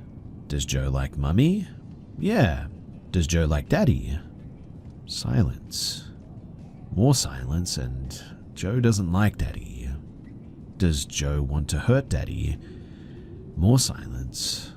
A light headshake of yes. Don't worry, Joe won't hurt Daddy. Now later that night, my mum and dad discussed this issue that went on for weeks. They thought about taking me to a doctor, but that wouldn't help anything really. It went away for about a week anyways, but then one night, at like 2:30 in the morning, I came sprinting out of my room hyperventilating, saying, I see somebody, over and over again. My dad's thoughts at the time were, what the heck? That night I say, Daddy, Joe is walking to you. My dad then turns to my mum. He mouthed, what the heck, silently. After that, nothing really happened, and they just took me back to bed. So skip forward ahead, summer of 2015. We are now moving out after that stuff and my dad is cleaning, when the TV turns on out of nowhere. The remote is in the kitchen and my mum was outside mowing the lawn, but it turns off by itself as well. On and off again, and now it turns back on and so does the PlayStation. Then they both turn off. We stood there watching this and were just dumbfounded by what we saw. Once we moved out, my dad stayed in the house by himself for about a year. He came home from work for lunch one day and he sits at the top of the basement stairs and he starts playing guitar and singing a bit. He then hears a little girl's voice harmonizing with him. He stops and nothing. He plays again and it happens again. Then he stops and it stops too, and later that day he tries again after work, but it never happens again. 2 months later, he's in the kitchen making oatmeal and he feels a distinct tap on his shoulder. He turns around startled and there's nothing. He continues to make food and he feels a slight tug on his shirt. Now he's freaked out and jerks around, but there's nothing. But then he hears a super faint whisper, "Mario." Mind you, Mario is my dad's name. And upon hearing that, he quickly scurried out of there. Later that day, he's doing the laundry in the basement and the light on the other side of the room turns off. He pretty much says heck no to that and runs upstairs. He had a dream that night of a house in the 1800s in the same house that he lived in. There was a young girl named Ernie, short for Stella. Her dad would often take her to the basement to whip her if she misbehaved. In the dream, one time she was beat to death. Then as the dream started to end, he heard whispers saying, help me," over and over again. The next day, he calls his friend, who just so happens to be a certified ghost hunter. He got an EVP mic set up and gave it to my dad to borrow. He didn't set it up for a few weeks, but once he heard random bangs in the basement, he knew that something was up, so he finally set it up, and the next day, he finds a loud growling noise in the recording. He then went downstairs behind the stairs to find a boarded-off area, sort of made of drywall. He unscrewed it all, and when he took it down, a whoosh of cold air hit him really fast, he says. Then the hairs on the back of his neck stood up, and he ran up those stairs the fastest that he'd ever run. His friend told him to board it up and to never go down there again. He did this, but he first shined a flashlight in there. It all looked pretty well lit up until he hit one corner where, for whatever reason, it just didn't seem to light up from the light. He went down later to sage the space and write a Bible psalm on the wall to command whatever was down there out. The banging continued for several nights, though. Now, after all of this, one day he just had enough. He went down with Sage and started yelling random commands to get out like a maniac. And after that, surprisingly, nothing else happened. He went to get the records on the house because he was curious, and the only records is that it was built in the 1920s and that my parents bought it in 2010. Him and the agent both thought that it was weird, especially because they discovered that there were apparently records, but they went missing in 1999. The only thing that they found in that place is that the house was built on a Native American epic battleground in the ancient times. A lot of people died there and were buried there too, apparently. He eventually moved in with us after that, and thankfully, no other things have happened ever since then. Trauma is never a big deal until you are one with it. And honestly, I'm scared to death hearing all of the stuff that my dad told me. And I just really hope that it's all over now.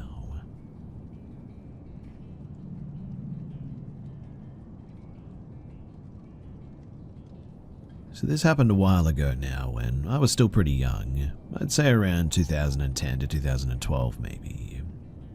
My family and I went to go and visit some family out in a more rural part of my city. It was pretty much the outskirts where it was still a lot of bush, but yeah, there were some people around.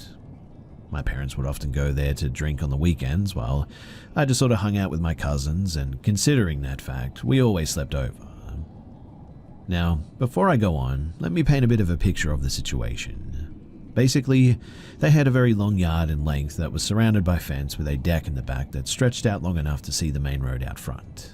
It had a small shed in the front yard, and behind the shed was their trampoline. I should add too that this shed was very small, and that you could look over it and see the main road in fact.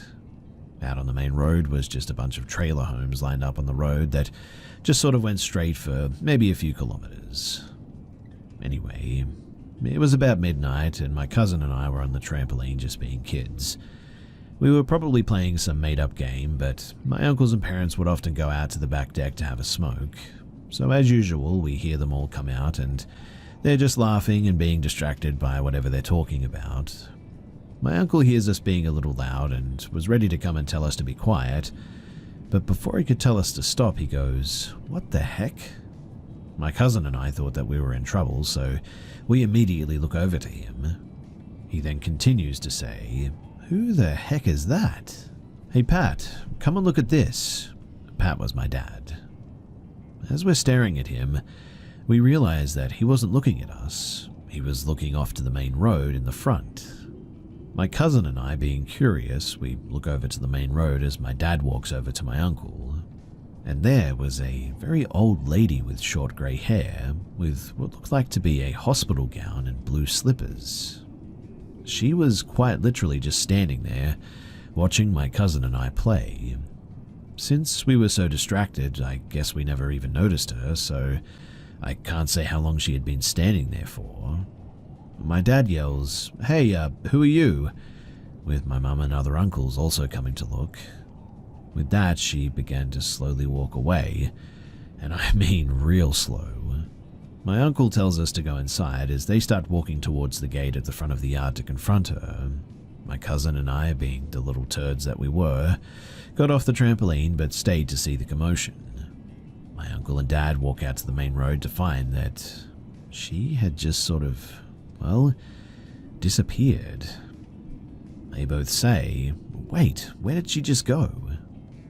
Me being confused, I also walk out of the gate to see it for myself, and to my shock, she was nowhere to be seen. Like I said earlier, this road was just straight and pretty long, so their guess was that she snuck into somebody's yard, but with her being that slow and old, it was hard to make sense of it because all of these trailer homes had decently tall fences, and that was really the only way to enter. My dad then calls out, "Is anyone there?" and obviously nobody answers.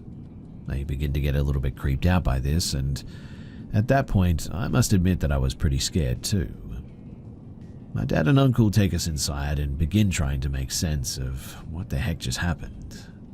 My uncle, who lived there, said that he didn't recognize her and has never seen her around before.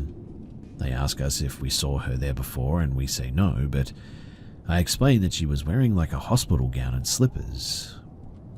We all thought how odd for an old lady in slippers to be walking around so late at night in a rural area like this, where a lot of coyotes come in and out of as well. I mean, surely someone that age would be asleep in her home, or if she wanted some fresh air, she'd just stay on her deck or something. There was just really no making sense of the situation, until my uncle said that the mental hospital was not far, but far enough for it to be quite a walk, especially for an older lady like this. They started speculating that, heck, maybe she'd escaped, hence why she was in a hospital gown. I mean, maybe she did live in the area but had dementia or something. With all of that said, it just still didn't make sense that she just disappeared after not even 60 seconds had gone by. It really creeped my cousin and I out, and we never went out there that late at night again, nor did we ever see her again, thankfully. Everyone I tell this story to also has a hard time making sense of it, so if anyone has any possible explanations or has gone through a similar experience, then please do let me know, because I still often think about this.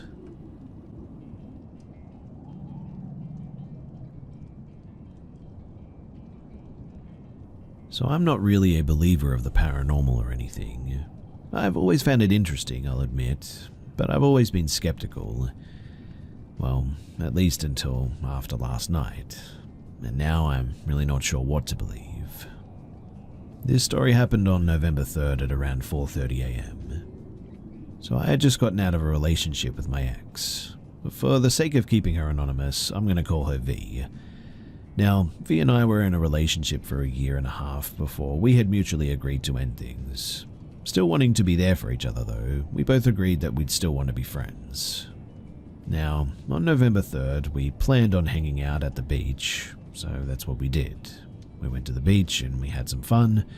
Freshly broken up, feelings were still there obviously. I'd be lying if I said that we didn't kiss or hug or anything like that. But after the beach, I dropped V off at home and I went home myself. We called and texted full of excitement because of our day of being with each other again. Then I tried to be funny and I made a bit of a joke about how I should sneak over to V's later that night and we'd go for a night walk. Stupid teenager things, I know, but anyway, that's really what happened in the end. She didn't fully know that I would show up, but she knew that I was serious about it. So I took an Uber at around 2 in the morning and I showed up. I snuck over to her window and woke her up.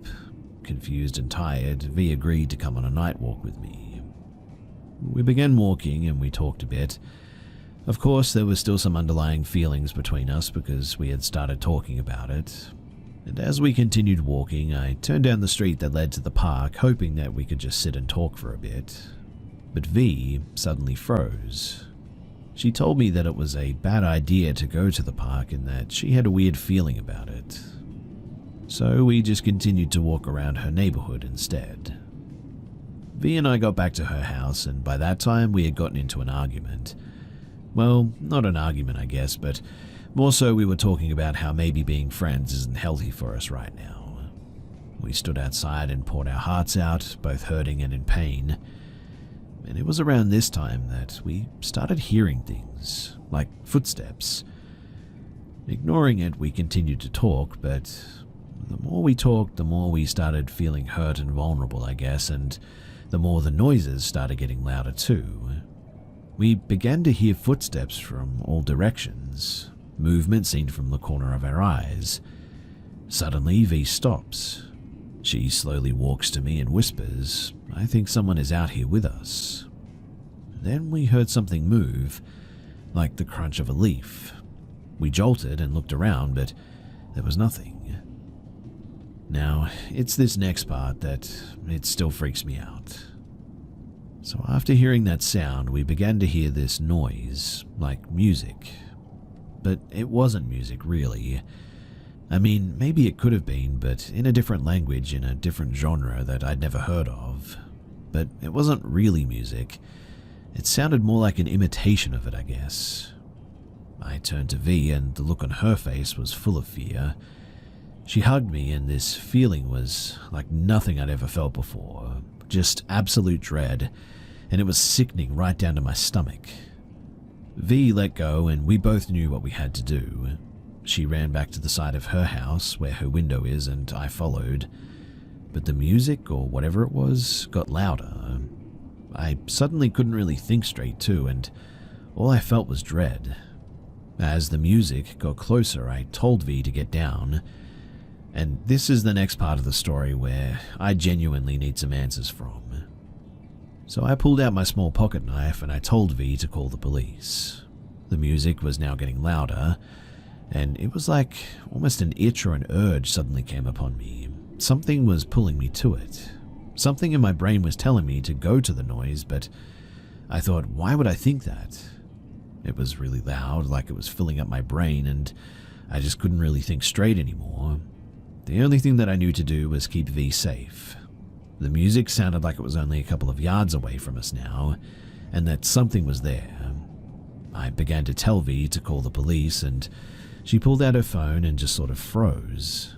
I kept repeating myself, but she just wouldn't cooperate. The music got louder and I couldn't hear anything. V suddenly began to dial 911 and she stopped. V then turned her phone off and put it down. In that moment, I felt like it was over. The noise was getting closer, my brain couldn't think, I felt really scared and weak all of a sudden. I knew what needed to happen, but if it was going to approach us, I knew V was going to be kept safe. I knew what needed to happen. This instinctual feeling came out of me, and I don't even know if I was controlling myself or what, but I grabbed V's hand and I said, "You need to call the police now." And honestly, it looked like she had woken up from a trance or sleep or something. V opened her phone and began to dial the police, but when she did, it stopped. The noise stopped and the feeling just suddenly went away. The rest of the morning is a bit of a blur really, but we tried to describe what happened to the police, but of course they didn't believe us. I eventually called an Uber and I helped her back into her window. I went back home and we called. We tried to gather our thoughts and we came up with some sort of an explanation. It's later in the day now, and quite honestly, I'm still shaken up by this whole thing. I know that this is a really weird story, and trust me, I know that it sounds crazy, but I would really, really love someone to clarify what the heck this was. So if you have any inkling as to what this might have been, anything at all, then please, do not be afraid to share it, because I would love to hear from you.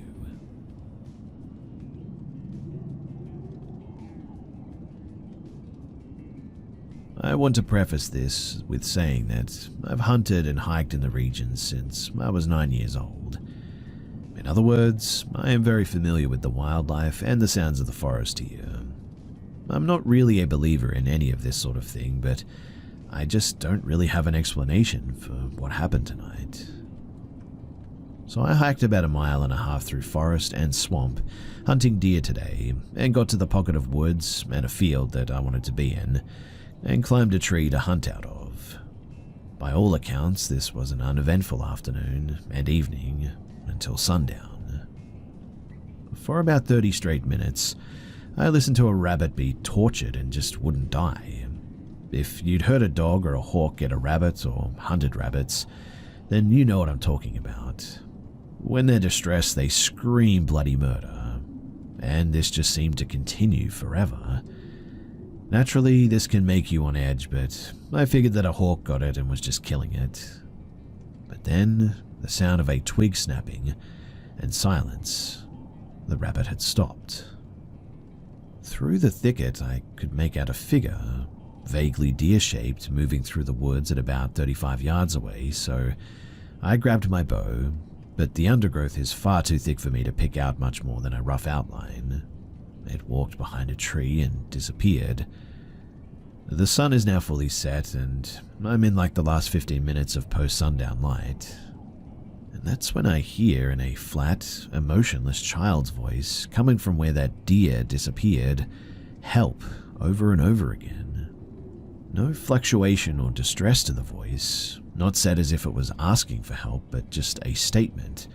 "Help, help," over and over again. It must have said that probably 15 times, and then the woods went silent.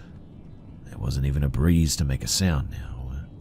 Then a crack of a limb off of a tree snapping, and at that, all hell broke loose in those woods. Squirrels, birds, and deer suddenly shot out of this wood like bats out of hell, sounding like an absolute stampede through the forest.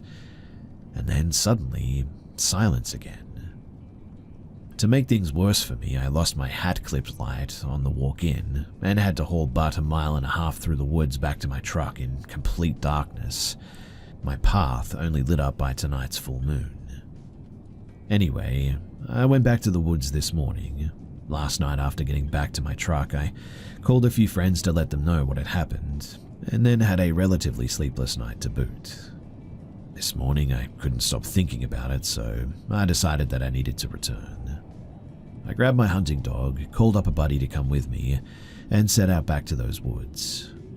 First, I drove around the property, but nobody was parked at any trailhead, so there shouldn't be anyone around. We took a long way around, heading north to get to the woods though. A few miles from the parking area, stopped to talk, looked for animal signs, and listened as we go.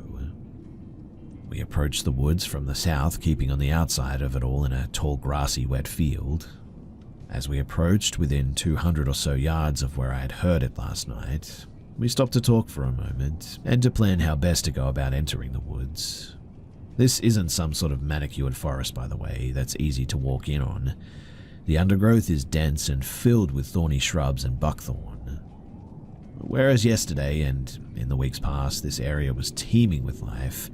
Deer, pheasants, hundreds of turkeys and their poults, crows, squirrels and rabbits. Today, the woods here in the fields were completely silent.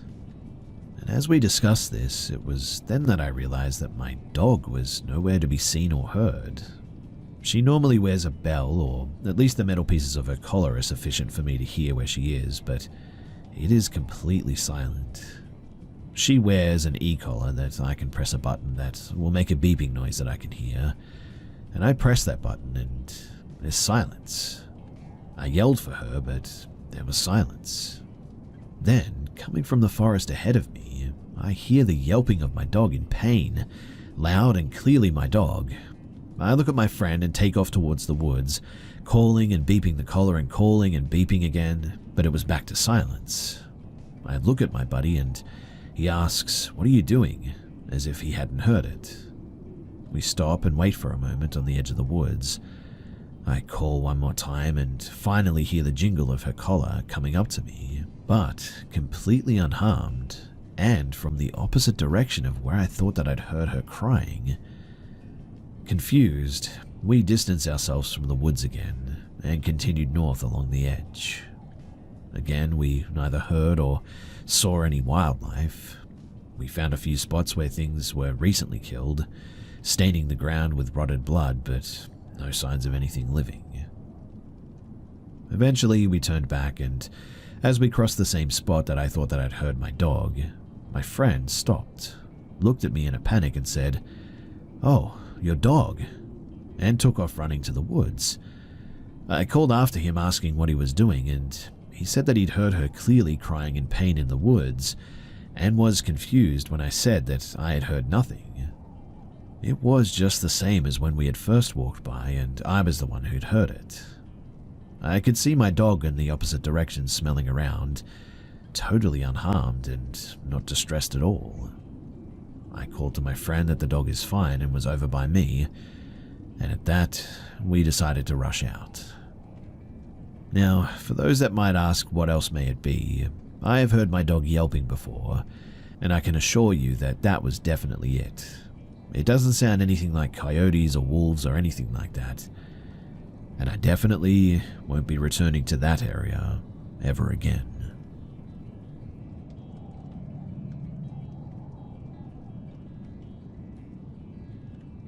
I was 9 years old when me and my little brother, 5 and male, were invited to a sleepover. My mother, she had just become acquainted with a man from a church, whom spoke of his children wonderfully. I remember him saying that he had them for the weekend due to custody. When we arrived, we asked about the children. Turns out, though, that they were arriving sometime soon. The man invited us to the pool, and so we spent part of the day chilling and playing in the pool. When the sun went down, we decided to head back in and take a shower. I made sure to stick by my baby brother while the man was in the living room. I didn't trust the man for some reason. I also remember thinking about the children. I don't remember seeing any kid pictures or anything like that, not even on his phone's background. I think by then that it was clear that there were no children coming. In fact, no children ever existed. I remember that there was a Wii that we spent most of the night playing, but no children were ever seen. I don't remember much after that, other than telling my mother that we never saw any children. Of course, she was spooked, and never left us alone at church ever again. And also, we never saw that man ever again.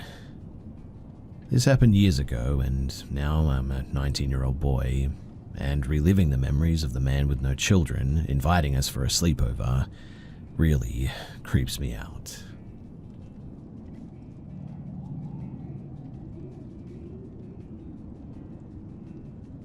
So I live in Australia. It was 2017. After a long late class at university, I was walking home dead tired and just wanted to collapse into bed. The streets were quiet, just the occasional flickering streetlight accompanied me as I walked home. As I got closer to my place, I noticed someone slouched in my doorway, a figure sort of huddled up against the door, wrapped in layers of worn-out clothes. As I got nearer, I realized that it was a woman, most likely homeless. Her face was hidden beneath a tattered hat. But then she looked up and our eyes met. Her face was tired, but her eyes were intense, as if she was guarding that spot for dear life. I froze. Slowly, she raised a beat-up walking stick and pointed it at me, her grip tight. Suddenly, she snapped. "Get out!" Her voice rough and firm.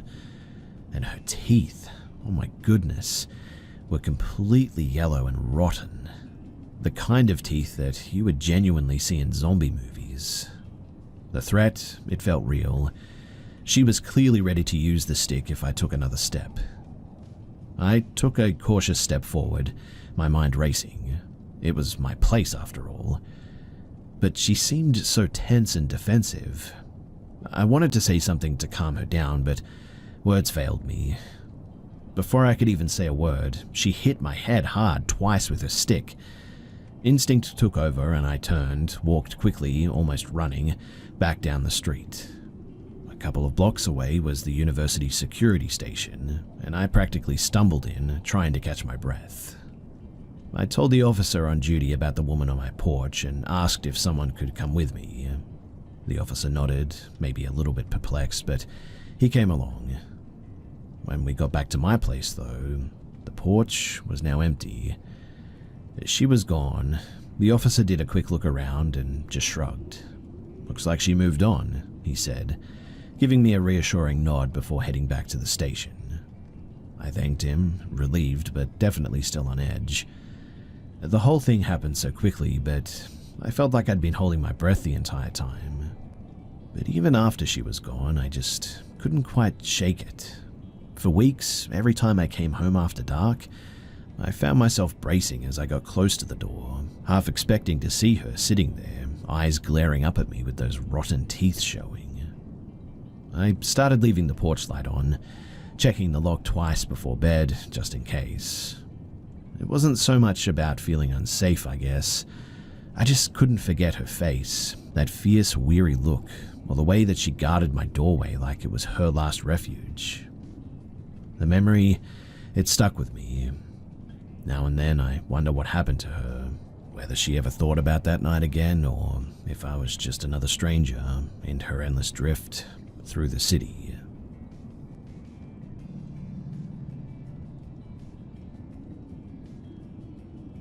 A few years ago, I, a 35-year-old male, had a terrifying experience that still haunts me today. I was living in a busy city at the time, and I had just finished a late shift at work. It was around 10 p.m., and I was walking home through the quieter side streets of my neighborhood. I'm someone who's always been somewhat cautious, I guess you could say, so I was alert, keeping an eye out for any unusual activity. As I walked down the street, I noticed a guy about 20 feet behind me. At first, I didn't think much of it. He seemed like just another person walking the same route. But something about his movements just caught my attention, I guess. He wasn't walking in a normal manner. He was clearly trying to keep his distance, but his pace matched mine, no matter how fast or slow I went. After a few blocks, I decided to take a detour. I turned onto a side street that was a little less populated, hoping that he wouldn't follow. I checked over my shoulder and, sure enough, he was still there. It's hard to describe, but I felt the hair on the back of my neck stand up instantly. My instincts told me that something just wasn't right. I crossed the street, hoping that that would throw him off, but he crossed too without hesitation. I thought, okay, this is weird now. I had to make a decision, though. I wasn't that far from home, but something about this guy's persistence made me uncomfortable. So I decided to stop at a nearby 24/7 convenience store to try to lose him. The store was empty, save for the cashier, who barely looked up from their phone. I quickly grabbed a drink and stood by the door, hoping to see if the guy would pass by. He didn't. He stopped right outside of the store. At this point, I could see his face clearly through the glass, and he was staring directly at me. I panicked and ran back into the aisles, trying to calm myself down. I could hear his footsteps growing louder as he approached the door. I couldn't stay here any longer, so I tried to pay, but I was so rattled that I couldn't focus on anything. The cashier just sort of stared at me, probably wondering why I looked so frantic. I threw the drink on the counter, paid quickly, and bolted out the door. I ran down another street, not wanting to look back, but knowing that I had to. I didn't see him for a while, and my heart slowly started to calm down. But as I turned the corner to my street, that was when I saw him again, standing at the far end of the block. And quite honestly, it was like he had been waiting there the whole time. I really wasn't sure what to do next. I considered calling the police, but he hadn't really done anything illegal, just followed me for a while. I didn't want to overreact, but I also couldn't shake the feeling that this wasn't a coincidence. He was still standing there, watching me, and now he was closer. I took a deep breath, checked both ways, and made a beeline for my apartment building, not daring to look back until I was inside. When I got into my apartment, I locked the door and stayed there, staring out the window for what felt like hours. I didn't see him again after that night, but the whole experience really left me unsettled for weeks. I never felt comfortable walking home alone late at night after that too, even though I've lived in the city my entire life. I still wonder if I was just being paranoid, but there was something off about the way that he followed me. It felt intentional, and it left me with a gut feeling that I just cannot shake.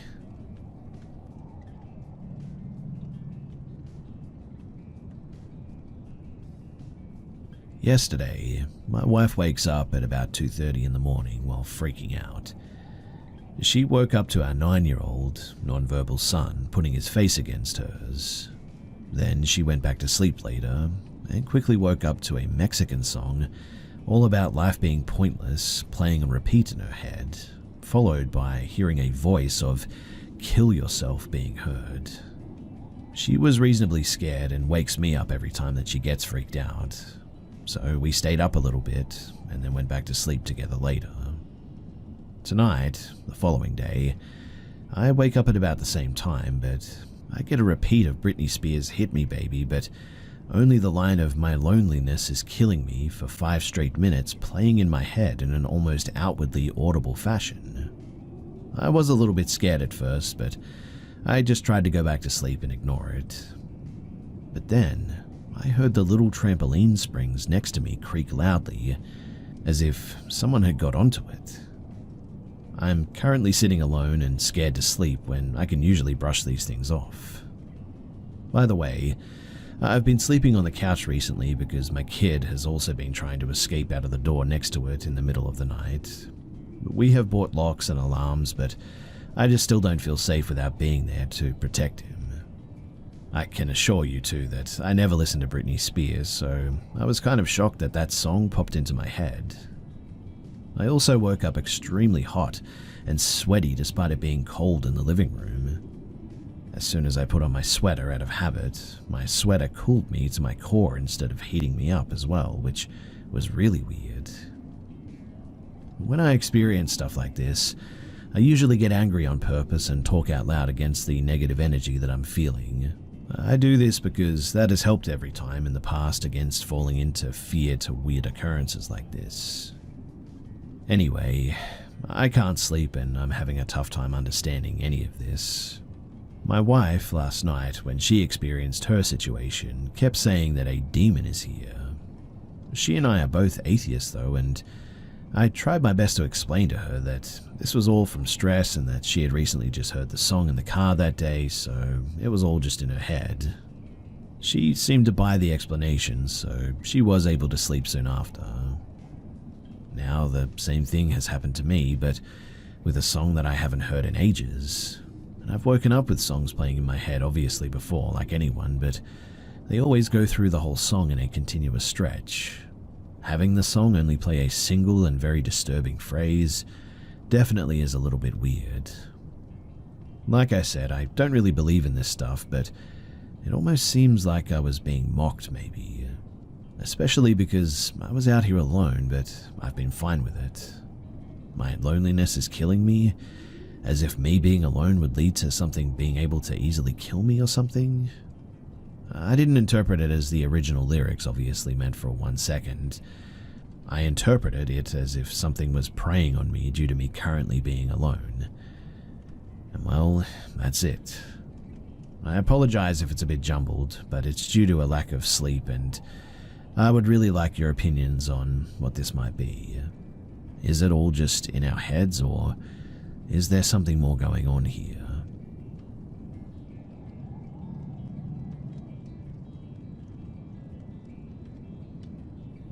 In 2016, I was a junior in high school. I didn't live far from school, but it was still about an hour's walk. I was in pretty good shape back then, I guess you could say, and didn't mind the walk when my older sibling couldn't pick me up due to work. My parents were both at work too, and I hated asking friends for rides because it just felt sort of bummy. Anyway, I started to walk home on a nice September day in Florida. About 5 minutes down the road, I got the feeling like someone was looking at me, and I turned around. And standing there, about 50 feet away, was a clown. This was back when the killer clown sightings were at an all-time high. It was late September, so I just assumed it was an early Halloween prank and shrugged it off. I turned back around and kept going. Another 5 minutes went by, and I couldn't shake the feeling a clown was following me. Again, I turned around, and he was about 30 to 40 feet away now. I was, needless to say, pretty nervous at this point. I turned back around when I heard a snap, and next to me, just inside the brush between subdivisions, was another clown. It was clear that this wasn't a prank anymore. Sensing that I was in danger, I started sprinting when the first one from behind me ran too, saying, "Grab him." The second clown chased after me too. I could clearly hear their footsteps behind me. I scanned the nearby houses and thankfully saw a police cruiser in a driveway. I got there and banged in the door until someone answered. The cop, seeing me shaken up, looked around and saw one of the two holding a decently sized hunting knife and told them to freeze. They both bolted, and after that I just ran, and I never heard anything about their capture or anything. To this day, clowns still unsettle me, and I cannot see a picture of any of them, whether it be a party clown or Pennywise or whatever, without thinking back to the time that I possibly almost died.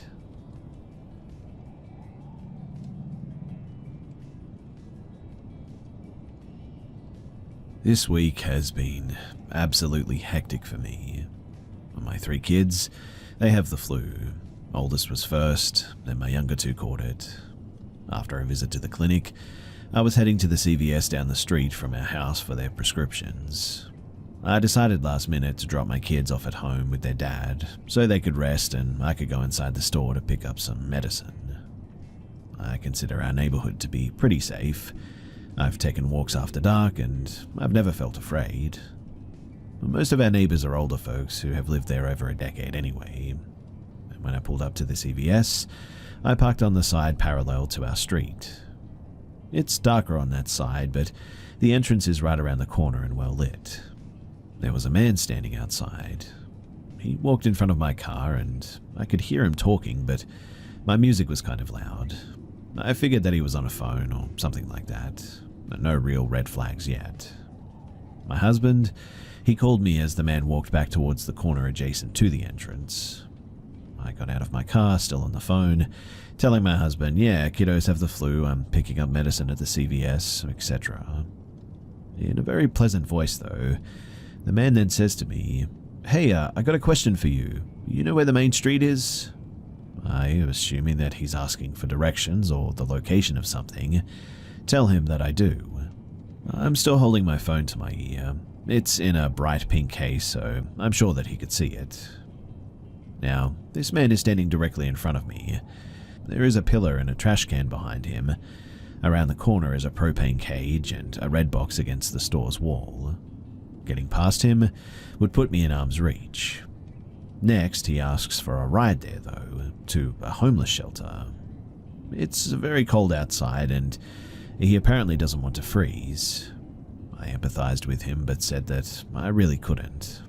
I offered to buy him gloves and/or a blanket, and to ask if an employee in the store could assist finding him a ride. And man, this guy's face instantly changed to just pure rage. And then, right back to pleasant. Well, you know what happens to homeless people stuck outside, right? You're going to help me. It's right down the street. I'm standing there at that point, unsure what to do. My husband is on the phone asking what's going on. I gently tell the man that I don't feel comfortable doing that, and that I have the flu. I don't really. And my husband is on the phone with me. I don't care about the flu. Now, he's getting more angry, and not moving away from my route into the store. I didn't want to turn my back on him to go back to my car, which was several feet away in the dark at this point. While this guy is glaring at me, I decided to quickly walk past him. I had my mask from my clinic in my jacket pocket, so I pulled that out and held it in front of me, while I moved towards the trash can. He looked disgusted, but kept telling me that I need to give him a ride. It's right down the street, he insisted. But I know where that street is, and it's not as close as he's making it out to be. He tried to guilt me, and his words felt threatening, but he didn't really actually threaten me verbally, I guess. Once I was around the corner, I rushed into the store straight into the pharmacy. My husband then said that he's calling the police. He heard the way the man was talking to me and said to stay in the store. I'll admit that my knees were shaking. I'm not usually the type to be so afraid when confronted like this. When I got to the pharmacy, I interrupted the pharmacist and a customer apologizing, then told them what happened. The pharmacist sent the store manager out, tall guy with a long beard. Looked like he doesn't take much from people. The police, they'd already arrived. The man was told to leave, which he did momentarily. But soon he came back into the store, yelling obscenities and something about me. Now, the store manager told this guy to get out, that he was trespassing on the property. The cop came back to talk to me and told me that she has arrested him many times apparently. He's loud and likes to yell at people, but he allegedly isn't violent. The pharmacist had me hiding behind the screen where they give vaccines and left the half door to the pharmacy cracked open in case I needed to get out of there. The cop had also told me this guy's first and last name, as did the store manager. I'm wondering too, is that really normal? Anyway, the prescriptions are finally filled in and I leave the store. The police park next to my car to keep an eye on me. Oh, and the man refused a ride from the cop to the shelter in the end. Later on, I looked him up though. His name is unique, so he was easy to find online. And surprise, surprise, he has a long record spanning 3 states and several counties. Tons of public intoxication charges, DWI, urinating in public. But then, there were the assault and battery charges, and indecent exposure. I also looked up the homeless shelter, and yeah, as I thought, there isn't one where he wanted me to take him, but that area is definitely super sketchy. Earlier today, I went to the corner store across from the CVS and told my friend, the overnight shift employee, what happened. She kicks him out of the store and calls the police every time that she sees him because he yells and threatens customers apparently. But he always takes off before the police arrive. Now, I know that I could have handled that better. I was blindsided by his instant shift from pleasant to filled with rage, I guess. A big thank you to the pharmacy team, though, who kept me safe, and the store manager for confronting the creep as well. I mean, they really didn't have to do all that, but they did. I'm thankful, too, that my husband recognized that I was in an unsafe situation over the phone, because if the police hadn't arrived, I really don't know what would have happened. This man is still out there somewhere in my area, and I really, really hope that I do not run into him somewhere out there.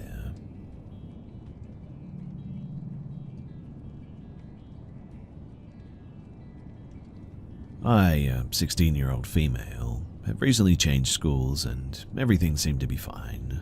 I've even made a few new friends and met with a few past friends that I already knew. Everything was going pretty great really, until, of course, something had to go wrong. For some context, I have a good friend there, but we're not that close to be like sharing things that are personal and all that. We just discuss things about school, studies, and things we both like. And here's where the story begins. In 2023, September, at the start of the school year, I had found a little spot for myself to sit at. It was outside and quiet, which I like because I'm extremely introverted. I've been at that place multiple times, usually sitting with my notebook, writing stuff and drawing. After a good long while of hanging out at this place, I started to notice that there was this student, always standing quite far away, sitting on his phone. At first, I didn't think too much of it, since he's not the only one who's hanging out at that spot, and there were other people sitting or walking around anyway. However, I've been getting this awful gut feeling that I'm being stared at in the middle of drawing or writing. Of course, again, I still didn't think much of it, since I kept thinking it was just me being paranoid. Plus, I mean, if it's a guy who just maybe wants to talk to me or something, well, there's nothing wrong with that. Well, I started sitting inside just to test that theory out, and where I was sitting there was a window, ground level from where you could see the whole place from below, but because it was ground level, no one would be interested to look at the windows. First 2 days, everything was fine. But on the third day, he stopped coming to that place, which definitely perked up my interest and kind of made my stomach feel a bit upset. Well, I went back to sit in my usual place, and he came back there. I had to pretend like I didn't notice him. It'd be safer if I just didn't acknowledge him. And in the end, I just stopped coming to that place entirely. And yes, while there's not much to that story, there's more. So, on a little break day that our teachers decided to give us, we hung outside all day and you were allowed to stay inside if you perhaps had the need for medical attention or something of that sort. I went to a very isolated place, different from the one that I've been coming to before. It was basically a parking lot near the school. I sat and, as usual, I was drawing and writing. In fact, I was so focused on my notebook that I just didn't even notice my surroundings. And to my shock, I heard a familiar voice not far away, literally over the car where I was sitting on the staircase. I heard that same voice of this creepy guy. I felt as if my inspiration ran dry at that point. My heart sort of fell to my stomach and I began to feel a bit nauseous.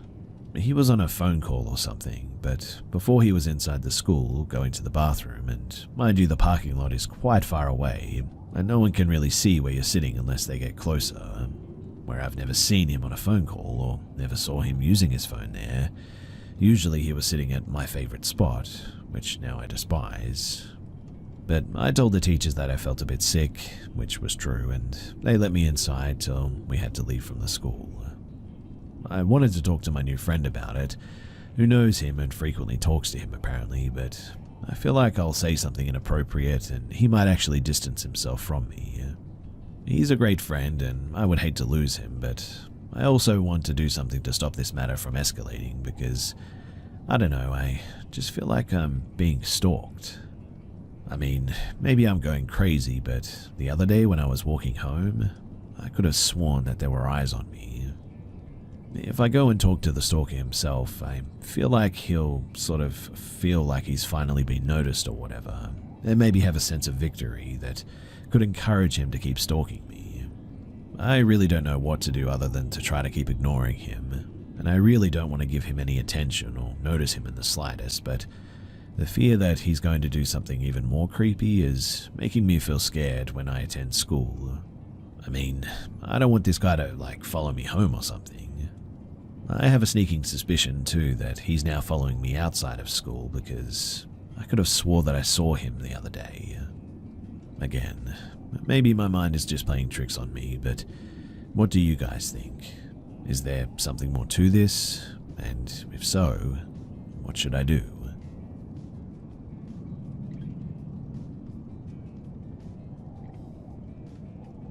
I've had a few paranormal experiences throughout my life, but this one popped up into my brain the other day, and I've been thinking about it a lot and can't really explain what happened, so I thought that I would share. About 2 years ago in the dead of winter, my power went out. This was a big problem for me because I have a pet leopard gecko who requires heating elements to survive. It started getting very cold in my apartment very quickly, to the point where I became worried about my pet's safety and did the only thing that I could think to do, which was take my gecko to my car and crank the heater up. Normally we get a few power outages every winter in my area, and they last maybe an hour or two. This time was different because the power did not come back on for 6 hours. After about an hour of sitting in my driveway, I got extremely bored and started driving around my neighborhood, which had some more rural areas that butted up against national forest.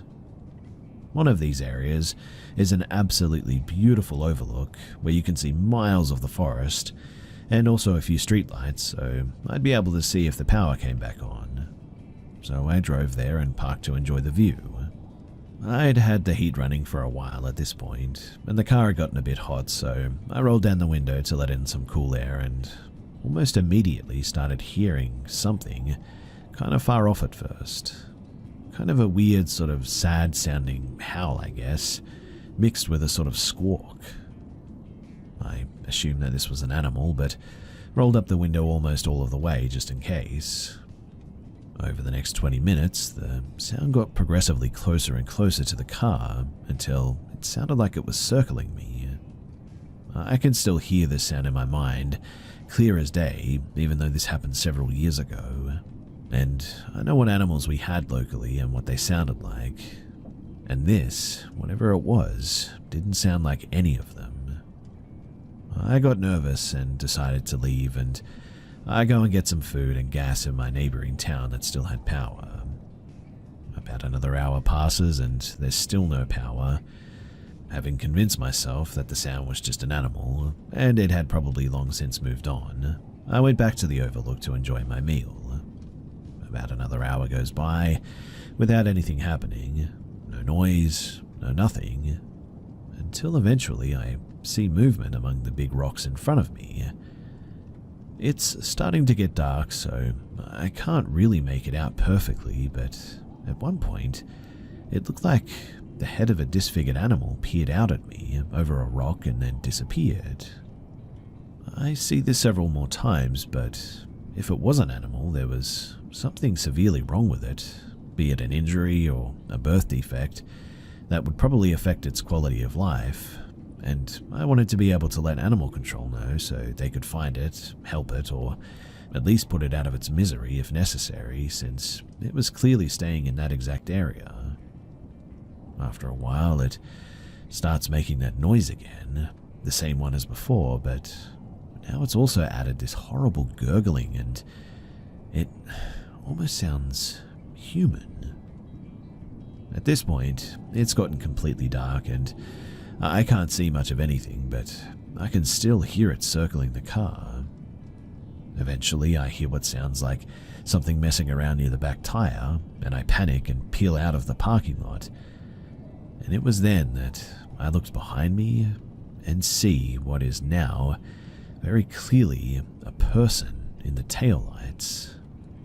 They attempted to chase the car for a few feet, but they quickly gave up. Now, is it possible that this was just a person under the influence or suffering from a mental health issue? Yeah, it definitely is. But that just seems pretty unlikely since it was probably below 30 degrees outside and far enough out of everyone's way that I doubt anyone would be hanging out there, let alone hanging out there for hours and wearing what appeared to be an animal skin on their head. If it wasn't a person, based on the location and how the thing looked, well, I can only guess that it was probably a skinwalker. This experience honestly still terrifies me to this day when I think about it. I believe that I may even have a recording of the sound that I'll try to find. If I can find it, I'll be sure to share it, but due to the power outage and wanting to save battery and all that, I didn't film or record most of the experience just to conserve my already dying phone.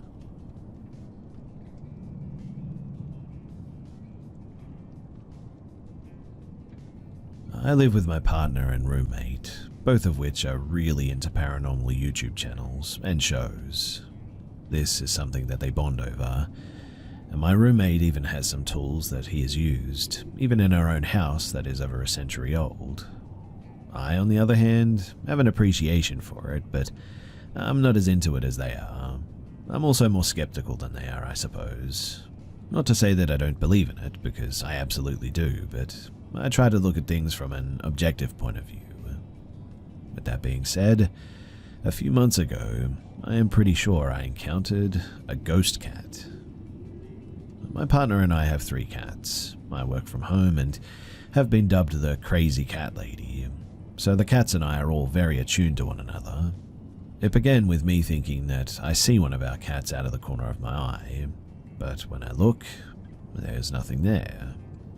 I then began to see the cat figure walk around out of the corner of my eye. This is when I was introduced to the second ghost cat.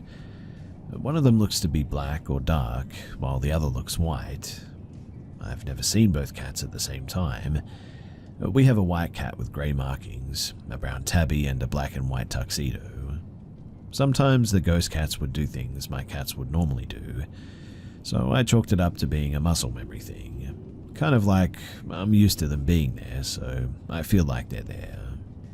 Until a few weeks ago when I was laying in bed, when I thought that I saw our white with grey spots cat dart across our room. Something that she would absolutely do, but when I sat up to talk to her, I didn't see her anywhere. I laid back down to see a white cat dart across the room the other way, up into the bedroom window, and I heard scratching or tapping at the window, something that my cat would not do. I slowly sat up thinking that it had to be my cat, only to see nothing. I tried telling myself that it's the muscle memory thing, but I couldn't get myself to believe it that time. I feel like it was a white ghost cat. Because of the amount of minor encounters, I decided to bring it up to my partner and roommate. My partner says that he thinks he's seen them too, but he's been too afraid to believe it because he feels like it's not a cat, but a bad entity trying to disguise itself as something innocent. My roommate thinks that I'm just used to the cats and I'm just overthinking it. This was super disheartening because I don't feel like I'm being overdramatic at all. I really believe that I've felt them and seen them. Now, I'm sharing this because I had a second encounter of one of them just a little bit ago. I think a black cat ghost touching me. I will sit at my desk to work, and oftentimes my cats will come and rub up on my legs, then I'll reach down to pet them. A few weeks ago when this happened, I reached down to feel, but there was no cat. I thought that it was the chair or my pant leg just tricking me, but it just happened again. And this time it felt sort of odd. Now I am fully convinced that there is a black ghost cat and a white ghost cat that live in my house. My cats have never acted strangely towards them, which is another reason that I don't believe that they're bad entities disguised. I also think that it could be one ghost cat, but I absolutely have seen both a black and white one, but never together, which, I don't know, maybe it is just one thing. Anyway, do you have any thoughts on this? Do you think that it is some sort of entity? Are ghost cats even a thing? Am I being dramatic? Is any of this valid? What do you think?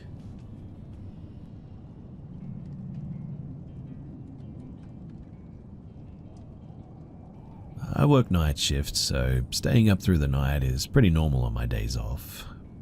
About 2ish in the morning, I always let my dogs out, and I let one run and keep the other on a leash because she loves to run after literally nothing. But my leash dog starts to snarl at the tree line that is about 30 yards out from me, and I noticed something very large moving awkwardly into the tree line, moving into the woods. It was walking with a heavy rock side to side, moving very slowly. I own horses which are fenced in, and this was happening outside of their fenced-in area, so I know that it wasn't any of them. This thing, though, was looking as big to bigger than my horses, so I was really confused.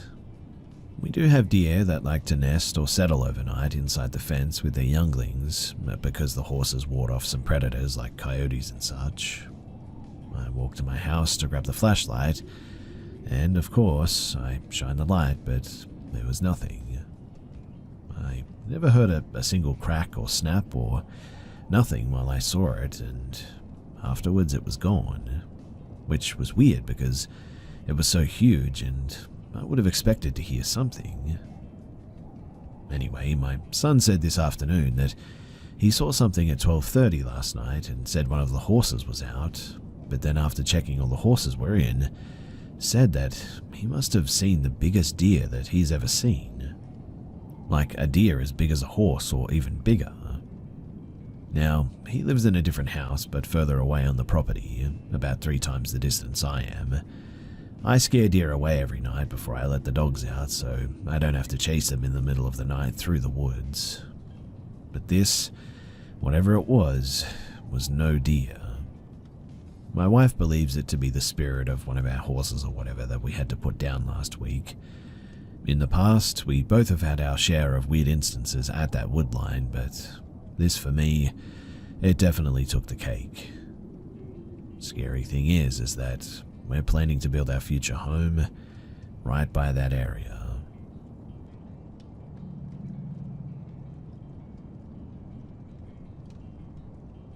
I have had people stalk and follow me before, and because of that, and my true crime addiction, I've become supremely paranoid and a solid curtain twitcher. I, a 31-year-old female, resided in an upstairs room that was my first room to myself as a child. I had to leave a bad situation and therefore ended up back at my childhood home. For reference, when our house was built, we were told that the field to our left, with horses and a barn at the time, would one day soon be a development. It was 2000 when we were told that, and it wasn't until 2022 that roads started being formed and foundations laid. I'd already had someone follow me home before when I was young, but I was in a different bedroom next door. My parents put in a free library that's right below my window, and nighttime security lights that were very bright and turn on if you're within like 20 feet of the side of my house my room is on. I'll admit too that having an open field next to me so long made me accustomed to not closing the curtains when I changed, because there was never anyone to really watch or anything, but obviously now there is. For the past 2 weeks, the burglar lights next to the free library have been going off late at night as well. Because my one side of the curtain is open so I can use my vape, that was the only reason that I noticed at all. I didn't think too much of it at first. I mean, we lock all the doors and the windows every night, and I'm on the 2nd floor anyway. I also always looked out to see if it was a car, someone walking their dog, or maybe a deer, only to see nothing. To add to that as well, they put in a ton of streetlights around this area, so visibility is pretty great. But it just kept happening for whatever reason. So, last night I did my usual and I saw the lights come on out of my peripherals. Giving full view out the window, I was going to bed, it was around 3 in the morning, turning the TV off, closing the window and curtains, turning the light out. Then, I ducked down, peering through the curtains to the sidewalk below. And I honestly thought that I was going to pass out when, after a few minutes, maybe 5, someone comes out from the side of my house, all silhouette, dressed completely in black. They kept their back to me until the light turned off, but I swear that I could still see them standing there, looking up like they could see me. I called the police, but while I was on the phone with the operator, I saw him run off. There really wasn't much that they could do, except say that they'd have a car drive around and look. My parents are asleep, and I know that I have to tell them tomorrow, but this honestly scares me a lot. If it hadn't have been happening for weeks and was a solo incident, I would probably be fine about it. But the fact that the light has been going off without me seeing activity, and what happened tonight, makes me think that this person has been watching me, and probably casing my house. Eventually I did tell my parents, and at first they brushed me off, claiming that I'd had a couple of drinks and it was late, so I probably just saw someone checking out the library. I then had another conversation about it with just my dad, who said that there had been reports the last couple of weeks of car break-ins, and since my car is parked on my side of the street, right outside of my window, maybe they were trying to break into it. I pointed out that if he was trying to get into my car, why was he pressed up against the house where he wasn't visible from my window? And why did he at no point go towards my car as well? I think that I freaked him out enough that we're going to potentially get a camera for that area.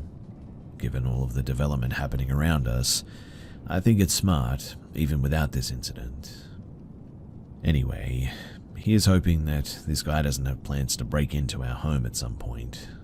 But if he does, then what do you guys think that I should do?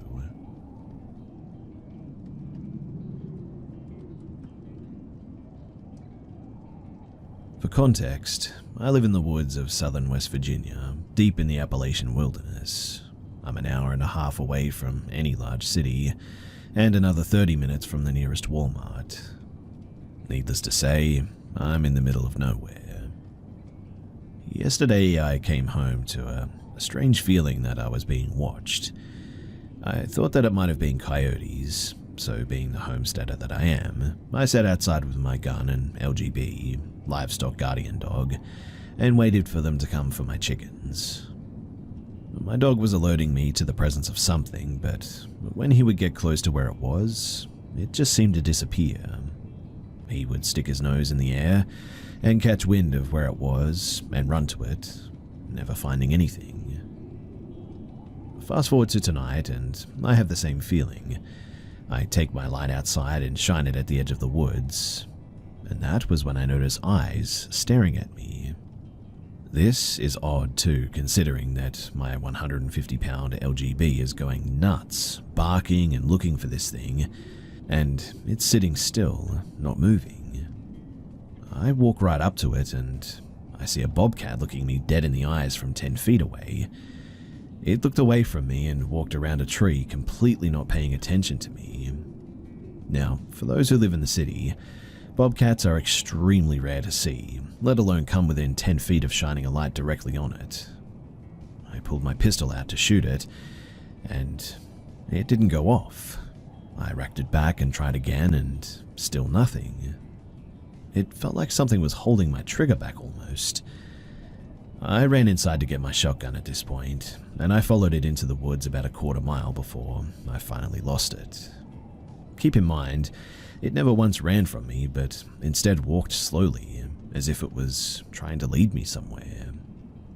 When I came back out with the shotgun and followed it into the woods, as soon as I crossed the wood line, fog rolled in as if someone had a fog machine and was aiming it right at me. I mean, I couldn't see 5 feet in front of me. About the time that I turn around to come home, I see through the trees faintly my fiancée standing on the porch, looking back and forth from me and a spot far away behind my house in the woods. I came back down, and she was freaking out. She said that she heard me screaming, like screaming murder for her to help me. She said that I was screaming her name and helped me from well over another quarter mile from where I actually was. She came outside to help me when she saw my light in the opposite direction of where she was still hearing the screaming coming from. During this whole thing, I never heard screaming once though, and I obviously never screamed myself. However, I had the constant feeling of being followed and watched that entire time, but I could never find out what was doing it. The night is young though, and quite honestly, I'm sort of expecting things to get a bit weirder tonight. If anything happens, then I'll be sure to post an update, but do wish me luck.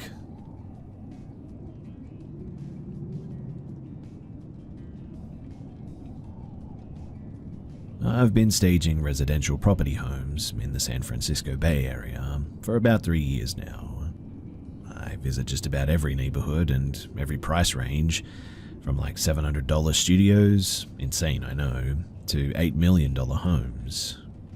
I usually never know the history of the property or the current sellers, but sometimes I do get insight from real estate agents that the family is growing and needs more room, the daughter is selling her pasted parents' home, a divorce, etc.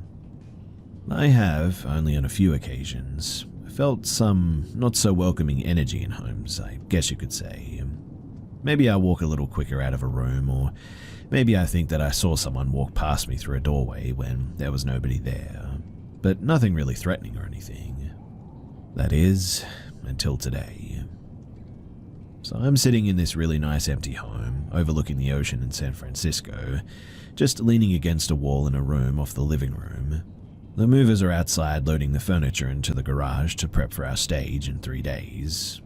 As I sit there in this quiet, empty home, up against a wall with a bathroom on my right and a closet to my left, just looking at my phone, I hear the most guttural, deep and high-pitched growl or scream come directly from behind me. Now, I'm up against a wall, so there is nothing but the bathroom and the closet behind me. I paused and sat there for a minute, and then got up to look out the windows thinking that it must be a dog outside or something. But there was nothing. I immediately felt very uneasy and suddenly frightened. I leave the house and wait with the movers, closed up, and I just left.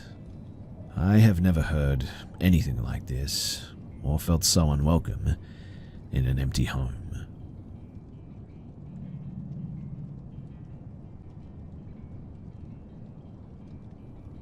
I'm 17 now, but this happened from when I was roughly 5 to 8. Because this happened so long ago, I'm sure that there are a lot of things that I've forgotten over time or unintentionally blocked out. But around the time that I started kindergarten, we'd moved to a complex where I got a room of my own for the first time. I remember being scared to have a room all to myself, so I would always make sure my closet door was firmly closed, because I was pretty scared of monsters in my closet. I think this might have stemmed from my mum watching a lot of horror content around me, or maybe just a general childish fear, I guess. I do remember it being shortly after we had moved in, though, that I woke up when it was dark out, and I could tell by my window that was to the right of my bed. My closet door opened, and this boy hovered, very low to the ground still, maybe an inch off, given that he seemed about my height or size, but didn't make a sound as he walked, out of the closet, and walked in a straight path from my closet to the window, but he stopped midway at the foot of my bed, and just seemed to stare at me. His face was like melted glass, similar to the longer-faced ghost kid from Caroline. Sorry if you don't know that, but that's the only example that I can think of. But he wore a sailor suit, very similar to the results that you get for searching 1950s boys sailor suit. I remember wanting to scream, but for some reason I couldn't.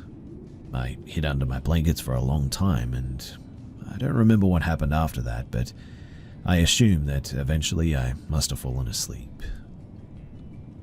Now, it might have been a few days, or maybe even a week, but I saw him again shortly after this. It was roughly the exact same encounter, so it doesn't stand out in my brain, but over the course of a few months, I had the courage to look back at him. I was very scared, but he would never do anything, and I think that I knew that.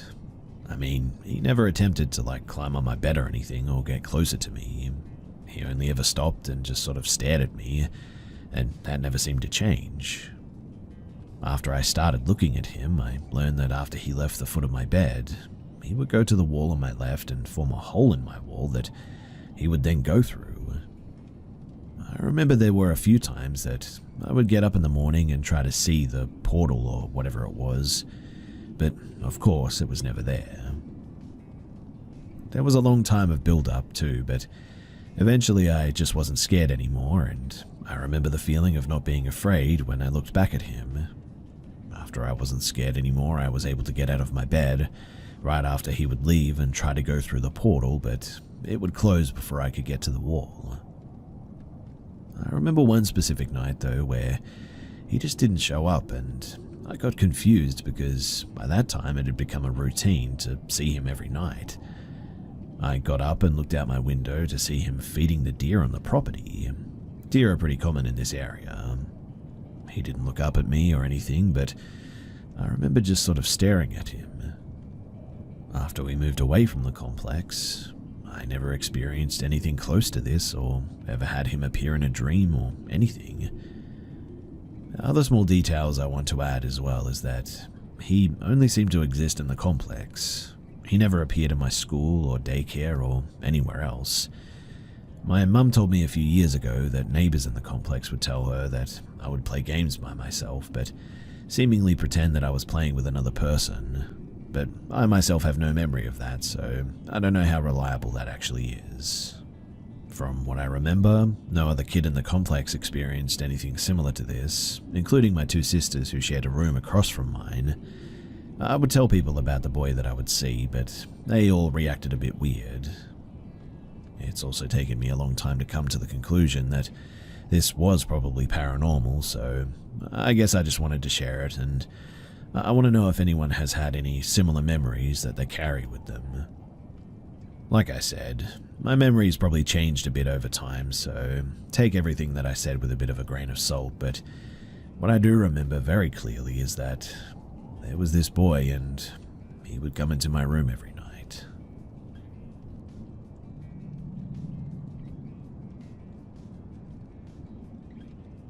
So, to give you a little bit of background information on this story, I would like to start with the fact that I'm European. I've shared another story a couple of months back about something that happened to me in Tuscany, Italy. As for me and my friends in this story, well, we're from Spain, and when this happened, end of September 2023, we were fairly new to the US. I moved here a while back for law school, and so did my friends. We'd been living here for a few months and decided to explore the nature of this beautiful continent, as we all live in New York City. So, long story short, we decided to go on a road trip to Canada, drive around Lake Ontario, and then drive back to New York City through upstate New York. I'm a male and my friends were 3 females. Their names are Lisa, Anna, and Charlotte. And everything went super smooth until the last night.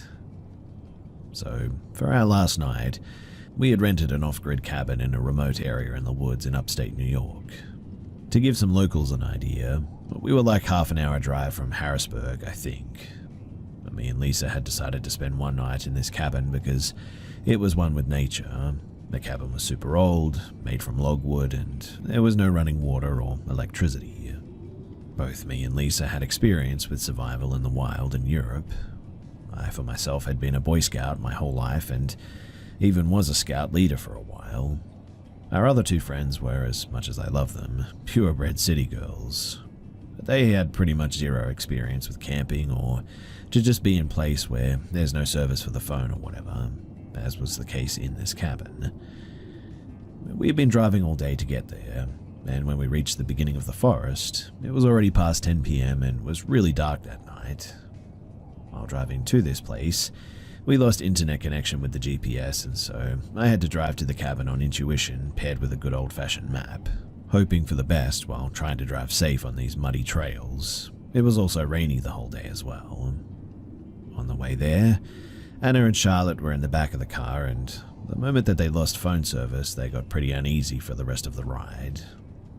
All of a sudden, though, in the pitch-black darkness of the forest, we all saw a campfire, but there were no houses around or people. Just a campfire. A well-organized one, since the fire was not spreading and it was not as big as a bonfire or anything. It kind of startled all of us, as this was a little bit weird since there was no one around and we were really deep in the forest already. Plus, it was getting pretty late at this point. But when this happened, we also reached the end of the trail, and we figured that we'd taken the wrong trail at a crossroads before or something. So I turned around, and we were on our way again. Half an hour later, and a couple of wrong trails later as well, we finally had arrived at our destination. as we could finally see the first glimpse of this godforsaken cabin in the middle of nowhere. To give you a bit of an idea of just how old it was as well, the potty was made out of wood and was outside of the cabin. When we arrived, it was still raining, and both Anna and Lisa were definitely not in the mood for getting out of the car, and getting in the cabin with zero lights was freaking them out too. So me and Lisa left the lights of the car on and went inside the cabin, while also using our phone flashlights to check the cabin out and see if we could find any old flashlights, which we did in the end, and to see if we could turn on the fireplace, which we didn't because all the wood was still wet from the rain, and it seemed as if nobody had prepared dry wood anywhere as well. So with a couple of old flashlights and a small improvised fire, I managed to make in the stove, and we all four got into the cabin and I started to make some pasta for us. Meanwhile, the girls were preparing the beds and closing the windows since it was already cold in this part of the state. The cabin had a small ladder which led to an elevated room or space with a bed where all three of the girls could fit in, and I would sleep downstairs in a bunk bed that seemed older than the First World War. While making pasta, Anna, one of the city girls, came up to me and, knowing that both Lisa and Charlotte did not like to hear anything scary at night, told me that she had seen an old cemetery in the middle of the forest on the way to our cabin, and that she had seen a figure walking around there. I first laughed it off as nothing, as I mentioned in my previous story, I do not consider myself a big believer of scary stuff. Being from Spain, we take promises very seriously. To swear on God is very serious for us, and she swore that she was not lying. I told her that I believed her, but that there was really no need to panic, as I would lock all the doors when we would go to sleep at night. We had some pasta and managed to make a couple of s'mores, which are lovely by the way, and drank a couple of beers, or at least I did. They all just had one. I can assure you that I'm not a drunk after a couple of beers, and that I would never start to hallucinate or anything too. I'm just saying this in case anyone thinks that I saw stuff because of the beer or whatever. But they all three went to sleep pretty early after finishing the s'mores and their beer, and I, considering that I really love the outdoors, and that I don't really mind a little bit of rain, decided to take my last beer and a flashlight outside to the front porch, also very old and made of wood, and sat myself down with my beer while enjoying the sound of the rain and the lovely sight of not seeing a single light in the distance.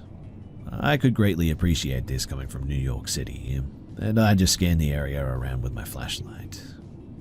There was really not much to see, I guess, but there were a lot of trees and a small creek a little bit further away. All I could hear was the wind, the rain, and the running water down in the creek. That was, until I suddenly heard what I would describe as a weird sort of roar. The first thing that came to my mind was a bear, but I had researched pretty well before our trip, and I knew bears were not common at all in this part of the state. I also know what a bear roar would sound like, and it just didn't resemble that. Except for the fact that it was a deep roar, I guess, if you get what I mean, but startled, but not really scared, I guess, I continued to scan the rest of the forest for as far as I could see from the porch. And it was then when my eye caught the glimpse of a figure, well hidden deep into the tree line. I would describe the figure as tall.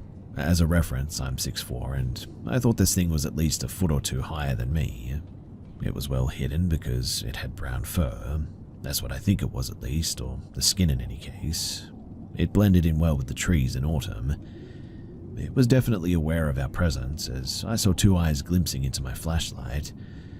I couldn't tell you what it was, but I swear that it was not a bear. Whatever it was bipedal and had rather long arms, I would say. We looked at each other for what seemed like an eternity, but it was probably more like 5 seconds before it just suddenly vanished behind a tree, and I heard another roar. It was then, too, that I felt all of the hair on my body stand up, and I was definitely very much scared. I went inside as quick as I could, and locked all the doors and closed all the curtains. I quickly went to bed and tried to wave it off as just my exhaustion of driving all day, playing tricks on me, but I promise you that whatever this was, it was real. After an hour or so, I had finally calmed down and I went to sleep. The rest of the night was pretty uneventful, really, and the next morning when I went to relieve myself, after having drank beer the night before, the weather had cleared up a bit and it was pretty sunny, and as far as I could see, the forest was calm and beautiful again. No sight of any animals or anything abnormal. We had a nice breakfast that morning and left for our way back to the city that never sleeps. And so ends also my story of that night. I never talked about what I saw that night because I know all three girls did not like to hear scary stories. And I figured that after all these months that this was the best place to share it. If anyone has any idea of what it could have been, then feel free to enlighten me, especially if it's backed up with rational reasoning. Something tells me, though, based on those long arms, that whatever it was not common to the area.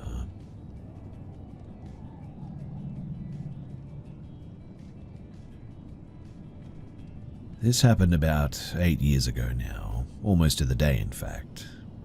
So, I was living in one city and working in another city about 20 minutes away. Since then, the areas between have been hugely developed, but at that time, everything between these cities was just undeveloped back roads with nothing around. No buildings, no sidewalks, no lights, just rough old roads until you get into the other city. To get to work on time, I had to leave my house at 3:30 in the morning. And one morning, I jolted awake at 3:20, full of adrenaline as I realized that I only had 10 minutes to get myself ready and set my dog to be alone while I was at work.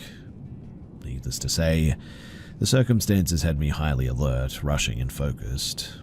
Also, I was driving a lot faster that day, but I drove down this road every day as I went to work. I usually take that time to wake up, but this time I was wide awake. All I could think about was what would happen if I ended up being late for work. I was really anxious when suddenly my headlights shone up on something in the distance ahead of me. Now, what I saw was a naked, skinless man crossing the road on foot. When I say skinless, imagine those diagrams in your life science classes, everything beneath the skin revealed and intact, except in this case with a sort of shiny, wet appearance, bright pinks and reds all over, like literally a living, skinless person. No clothes, no shoes, and notably appearing oddly content. He seemed strangely at ease considering that he was crossing the road into nothingness in front of a speeding car in the dark at 3:45 in the morning. There was no walking space suitable for humans out there for like miles as well. And the area that he was walking into was pitch black, nothing there but weeds and rocks. The direction that he was coming from, the same. No light, nowhere to roam, nothing. Now, like I said, I was sober and super awake at this point, so I have no doubt in my mind that I wasn't hallucinating or tripping or anything. But I have no idea what it was that I saw that day.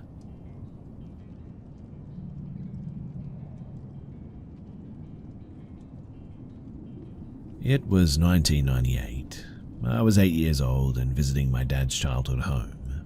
The town where he grew up was so small that you could drive through it within 10 minutes.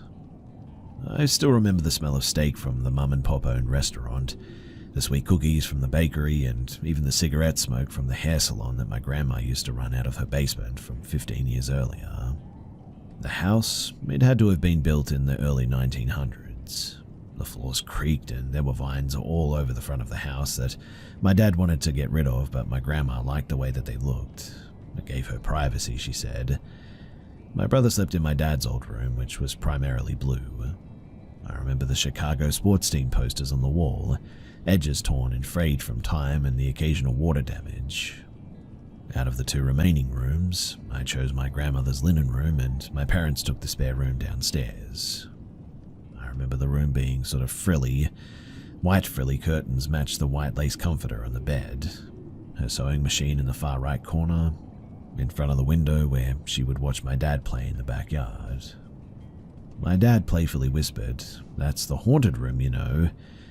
My dad was and still is a bit of a jokester. I remember scrunching my nose at him and put my suitcase on the floor in front of the bed. Little did I know, though, that he wasn't kidding. My biggest worry was that I would wake up in a puddle from my 4-year-old sister who shared the bed with me that night. I remember waking up in the middle of the night, though, and sort of looking around.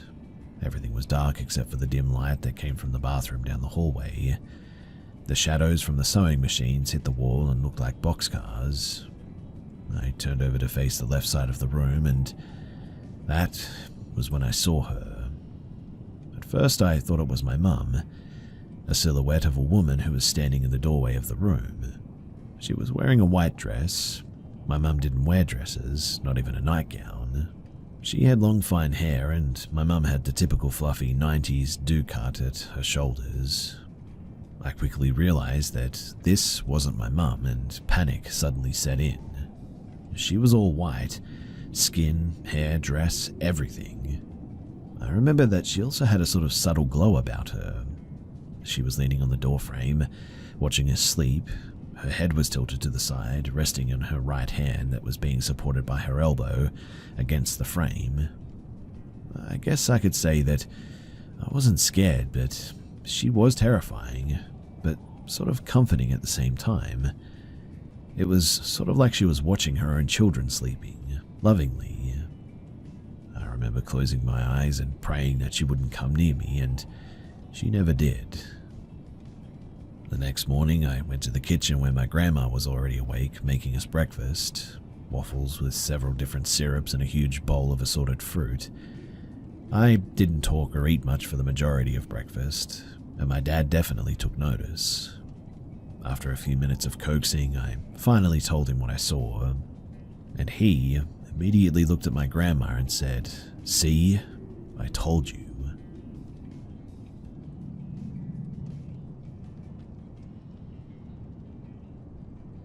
This is a recollection of a campout that I had a few summers ago, and the exact details have started to become fuzzy, but I'll try to relay it as best as I can.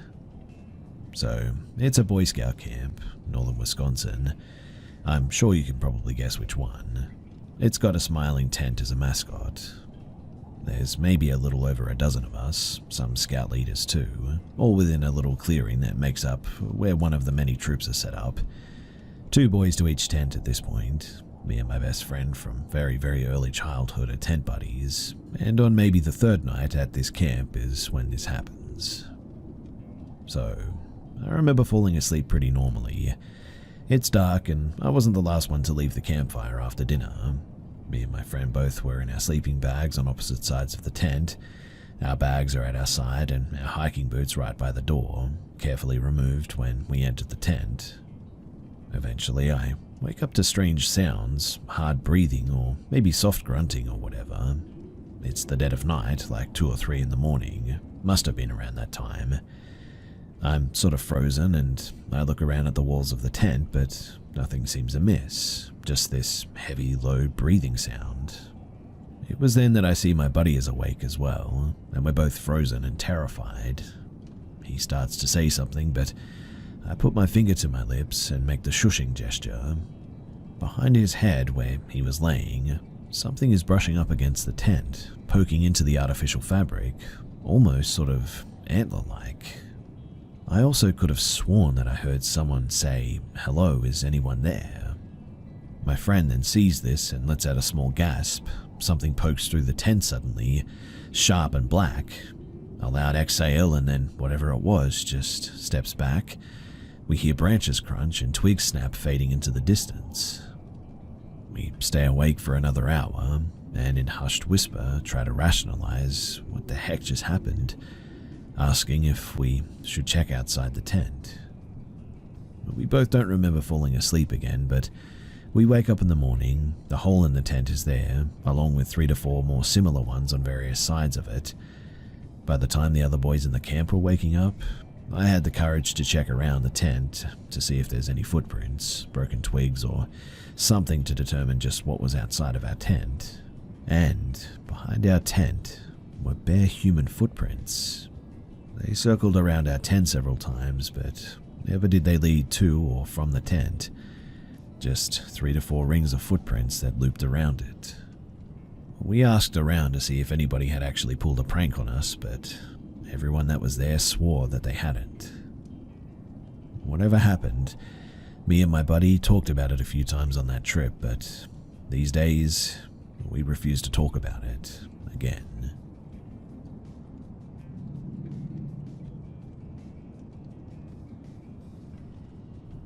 I've always wanted my own dog.